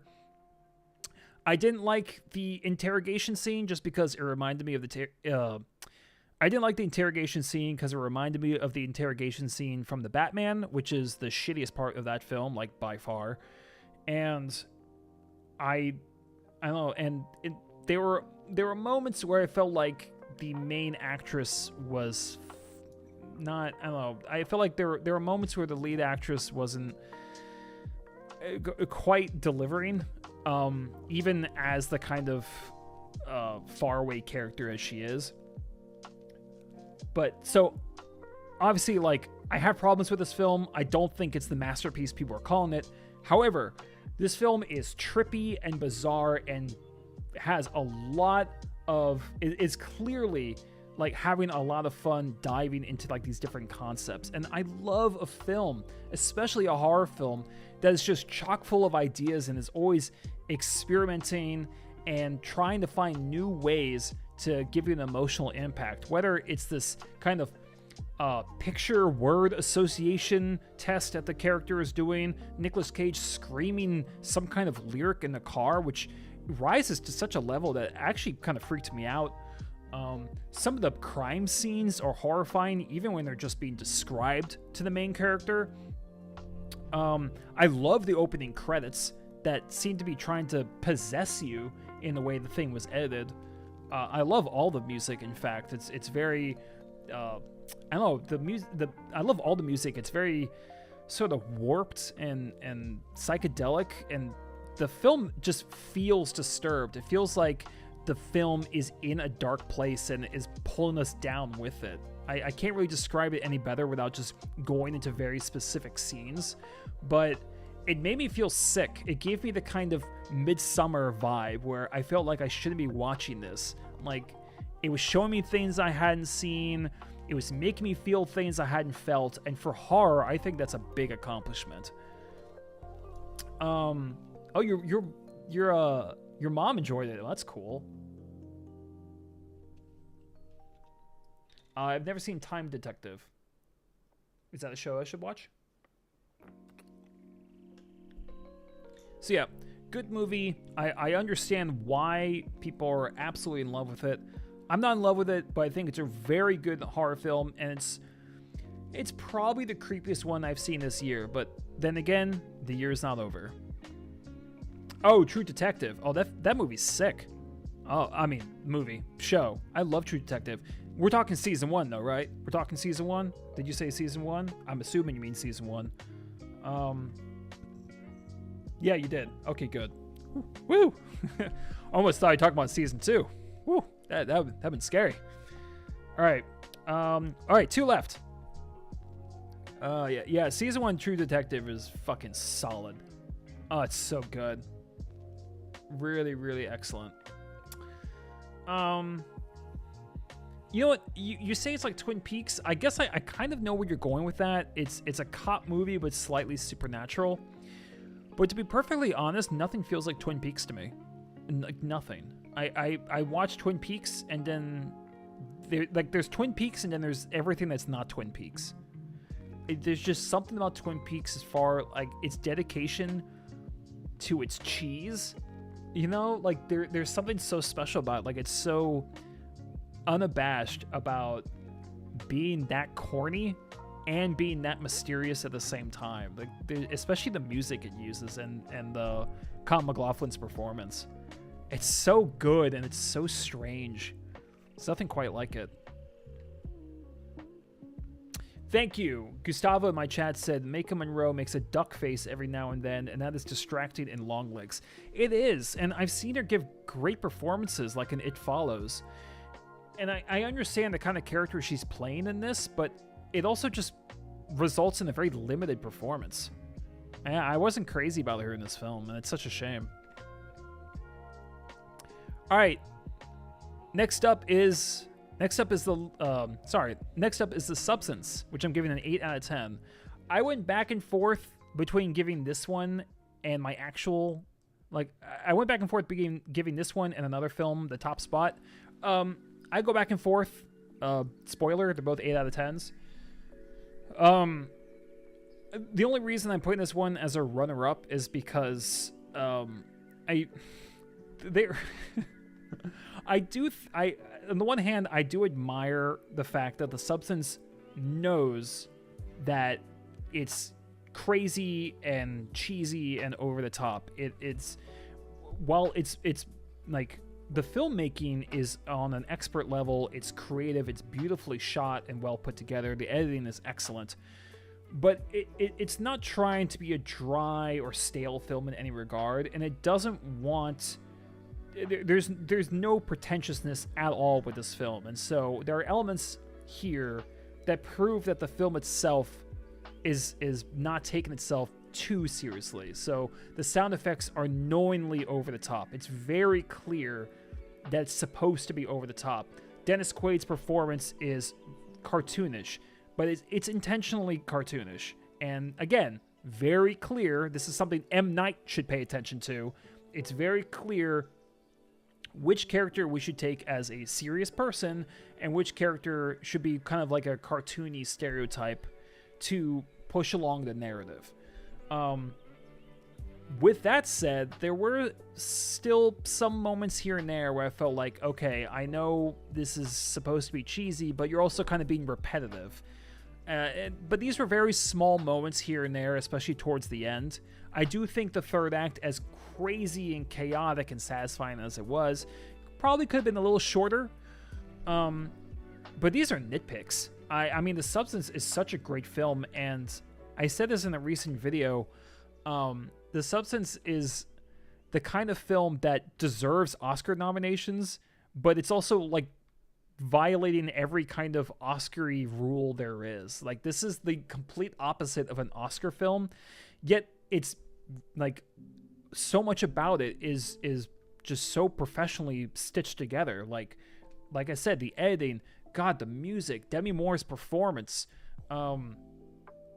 you know, the way the plot progresses, this very interesting and original concept that is not only fresh and very kind of gross and visceral, but has links to reality. It preys upon this terror of becoming old and irrelevant, especially if you were someone who was in the limelight. I mean, these are real, you know, tangible themes. These are things that people, you know, these are things that occur in real life. These are things that are emotionally potent for many people. And The Substance takes these ideas and creates something that is not only intelligent as far as, you know, how it explores these themes and the kind of desperation that we see in the characters, but also just takes them in just such a disgusting and fun and wild territory. I mean, it goes fucking bonkers. I will admit, I actually got, I wouldn't say I got nauseous, but like gaggy. Like there are moments here and there I'm like, ugh, like it's so, the practical effects are just next level. I haven't seen practical effects this good since probably The Thing, honestly. Like they're really, really good. And props to Demi Moore. Seriously, props to Demi Moore for, you know, taking on this kind of role that's not only, you know, just like fully like this whole movie is about a woman who's like older and over the top. So first of all, it takes some, you know, it takes some inner strength to play a character like this, but also to just physical strength to be able to, you know, act with all these prosthetics and makeup and make all of the pain and the terror feel genuine. This is probably the best acting I've ever seen from Demi Moore, and I love the fact that she took on this project. The style. Oh, god damn it, Will. Such a smartass. I love that, though.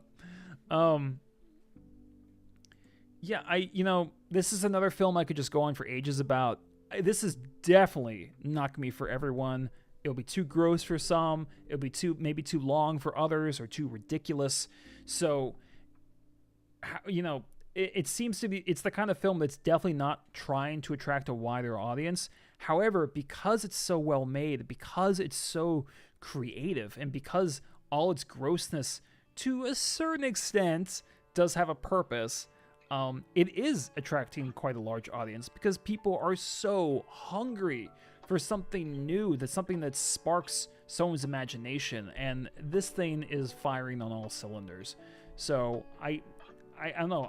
This is definitely, so far at least, it's not only one of my favorite horror movies of the year, it's also one of my favorite movies of the year. I think this is, you know, both creatively and technically, this is a great achievement, and I hope this thing gets enough clout to be nominated for some stuff at you know, at the very least, like maybe editing. But yeah, God, what a film. This is, oof. Like I said this in my letterbox, but I'll say it again. This is the best film to test your gag reflex. Good shit. Either that or The Fly. So if you like body horror, this is like elevated body horror. And last up, my favorite horror film of 2024 so far is The First Omen. Big surprise. I've been talking about this one constantly. I am always recommending this to people. I just recommended it to my tennis coach. So I can't shut up about it. And I feel like any film I can't stop talking about kind of automatically gets an 8, really. You know, as long as it justifies it. Jesus, I mean, I've talked about this movie so many times, I feel like I'm almost repeating myself. But I have to say, unlike Apartment 7A, which was just straight up a ripoff, The First Omen... The First Omen is a prequel to The Omen. And instead of just, you know, coasting and just doing nothing but rely on the original movie for just... instead of just relying on the original movie for nostalgia and for iconography, The First Omen, in a lot of ways, feels like it's trying to escape from the original. And not like in a disrespectful way. I mean that they're making a prequel, and in the hands of this director, manages to be something completely different from the original that doesn't, you know, it doesn't push, like, it doesn't repel against or insult the original or disrespect it in any fashion, but it becomes its own thing. And what do I mean by that? Because I'm pretty much rambling at this point. The First Omen takes just enough from The Omen, takes just enough as a prequel to have like a kind of a loose foundation. But outside of that, this is very much its own film. And in some ways, it feels a little bit more like Rosemary's Baby than The Omen, actually. Yes, there's a couple scenes that are pretty similar to the first one, but those are pretty small story beats, and especially in its execution, the look, the sound of this film, oh man, like this is, just for that, this is my favorite movie of the year. The presentation is beautiful. This is a psychedelic, strange, gorgeous film. Certain shots are ominous. The use of lighting is beautiful. It knows just how to kind of set you off balance. Whether it's a scene of a girl kind of hovering in her bed that gives you the sense of kind of being in a nightmare. The way a nun is introduced with like a billowing cloak on the staircase, it gives you the sense that she just has so much presence and authority and mystery to her. The main actress, Nil Tiger Free, is fantastic. This is one of my favorite female performances of the year. She is fearless. She manages to make this transition from this shy new nun to this kind of electrified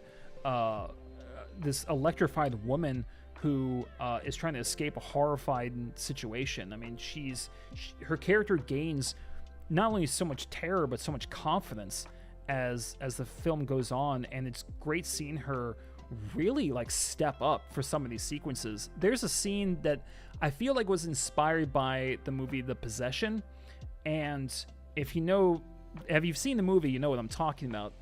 And Nell Tiger Free really sold that kind of sequence of being possessed and turned into something animalistic. And the best part is you're not expecting these scenes. So the way the story twists, it's not random, but it's also not predictable. It's a constant evolving nightmare. Things just get worse, they get weirder, and the character gets more and more trapped by these forces around her. Yes, you can comment on obvious themes in the movie, like the Catholic Church, about repression of women, about pregnancy, but I think the biggest selling point to The First Omen is just how fucking gorgeous the film is. And not just pretty in the standard way, not just nice lighting and contrast. I mean, just how the shots are framed to give you the right emotional impact. How characters are standing, how a character wakes up in the morning, how surreal her hair looks. Yeah, it's not realistic, but the film isn't always going for realism. It's trying to make you feel like you're in this maelstrom of emotions and confusion and panic. Look, I'm not saying this thing obviously is not being called a 10 by 10. I'm sorry, 10 by 10. I'm not saying this thing is a 10 out of 10, Like I implied, I do think when it has to kind of include aspects of the original Omen, it almost feels like it's doing it because it has to, you know? Not to say the scenes are bad, but it's almost like these callbacks are holding it back. Even the final scene of this movie is kind of a lackluster way to tie it back to the original, and I'm sure that was a producer thing. I'm sure that was kind of like a necessary thing that had to do to justify it as a prequel. But I feel like if this was an original film without being related to the Omen at all, this could have been like a 9 or a 10. I mean, I really do think those are the only not exemplary moments in this film. But there's nothing in this film that I would say is bad. I mean, it's just strange. It's so gorgeous and it's so beautiful in such an odd way. Even and it does so without being necessarily really bloody or even particularly violent.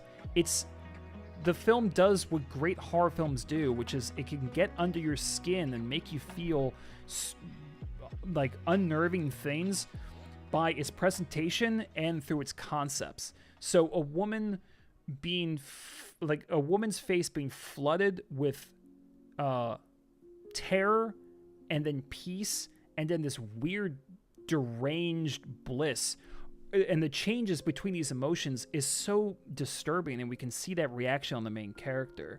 So I can't talk up this film any more than I already can, although I will, but I would go on for an hour. It's not gonna be, look, I mean, I'm not expecting everyone to love this film. It's a little long, but honestly, the thing is so great to look at, and it's so well put together that the pacing didn't bother me. Sometimes I like watching a long movie because it's like going on a journey of chaos and self-discovery and conspiracy. So that aspect did not bother me because I felt like I was really getting a full meal out of it. The places this film goes, both conceptually and in its cinematography, are exactly what I want to see in movies these days. I cannot praise the lead actress enough for her fearlessness in some of these scenes.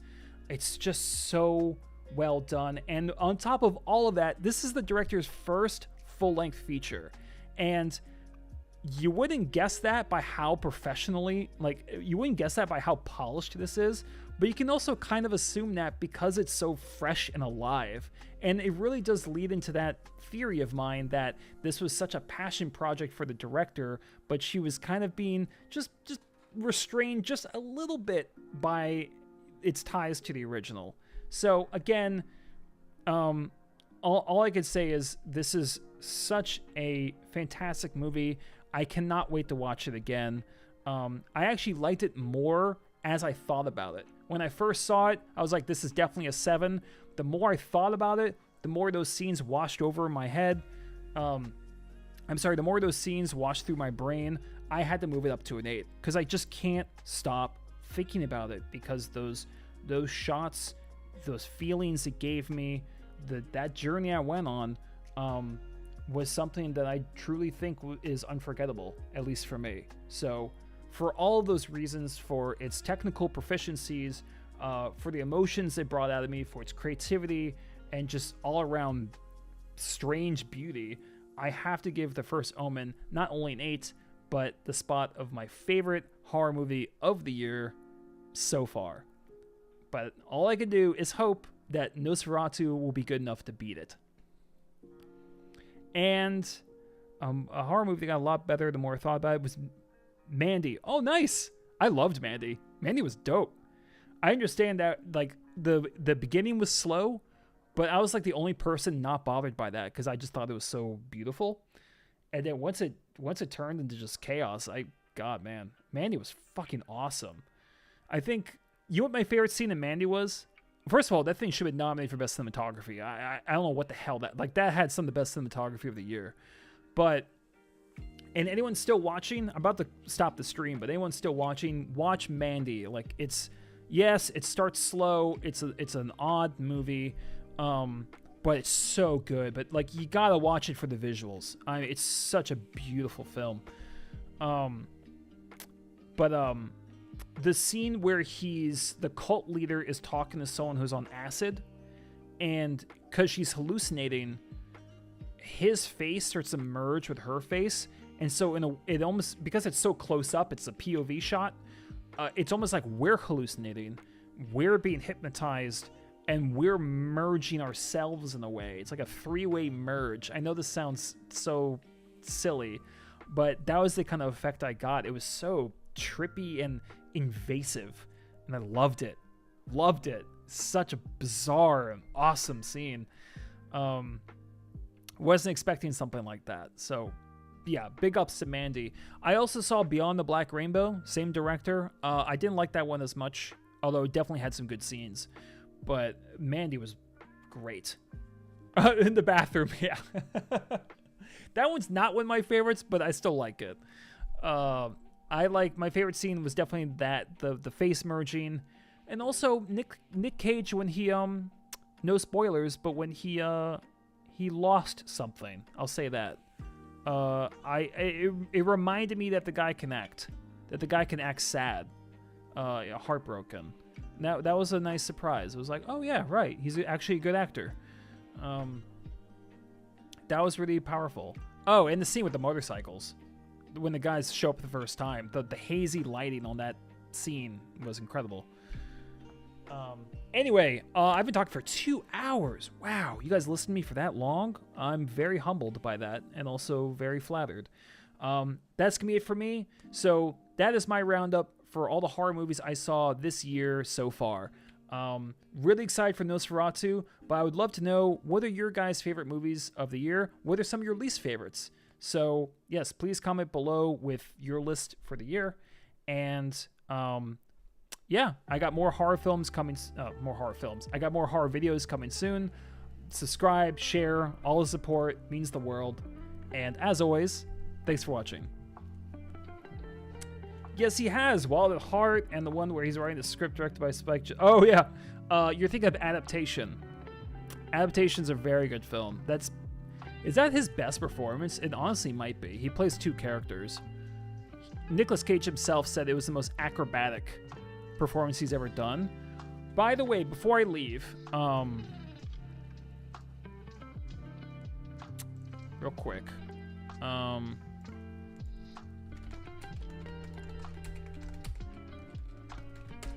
if you, this is the best,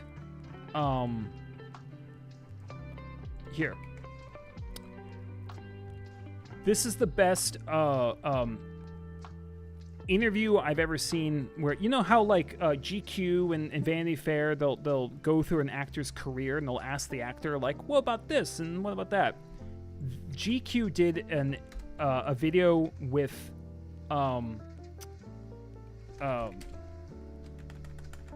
Nicolas Cage. Hold on, I'm just writing something. Sorry.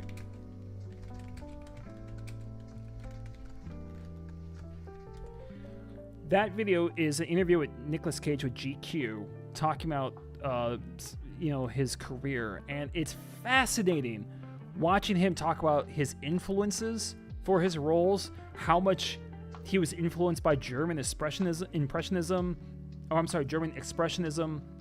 how much he was influenced by different characters and ideas, and how much thought he put into a lot of the performances, even the really silly ones.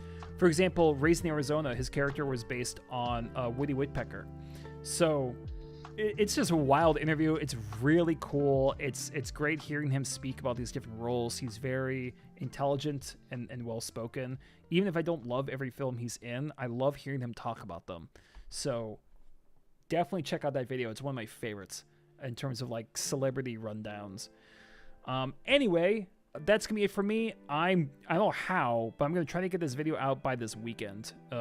We'll see how editing 2 hours of talking is gonna go, but I'll try to manage. That's gonna be it for me. Everyone have a fantastic rest of your day. Like I said, hopefully this video will come out in the next few days. Have an amazing Halloween. This will probably be on my last video before Halloween, but I will have other horror videos coming out in November. How will they do in November? I have no clue. We will see what the algorithm does. I I don't know if horror videos will perform in November, but we're just gonna have to wait and see. So I will see you guys in Discord. If you don't have the Discord link, just go to my channel. The link is right up there. But yeah, say hi in Discord, on Letterboxd. All my stuff is there. And yeah, everyone have a great Halloween. I'll probably post something in Discord or on my community tab with like my costume and me with other people in costumes. I hope everyone else has a great time, whether you're going out to party or you're just chilling inside. Hopefully you have a great movie to watch. And yeah, this is awesome. I did not expect people to show up for like a random stream that I did not plan at all. So yeah, this was great. And I'm gonna call it here. And yes, we just missed that comment. Matchstick Man was good from what I remember. That was kind of good. Yeah, but I should rewatch it to make sure. Anyway, great time. Love having you all here. And I will see you later, and I'll actually schedule the stream this time. So, see you guys soon.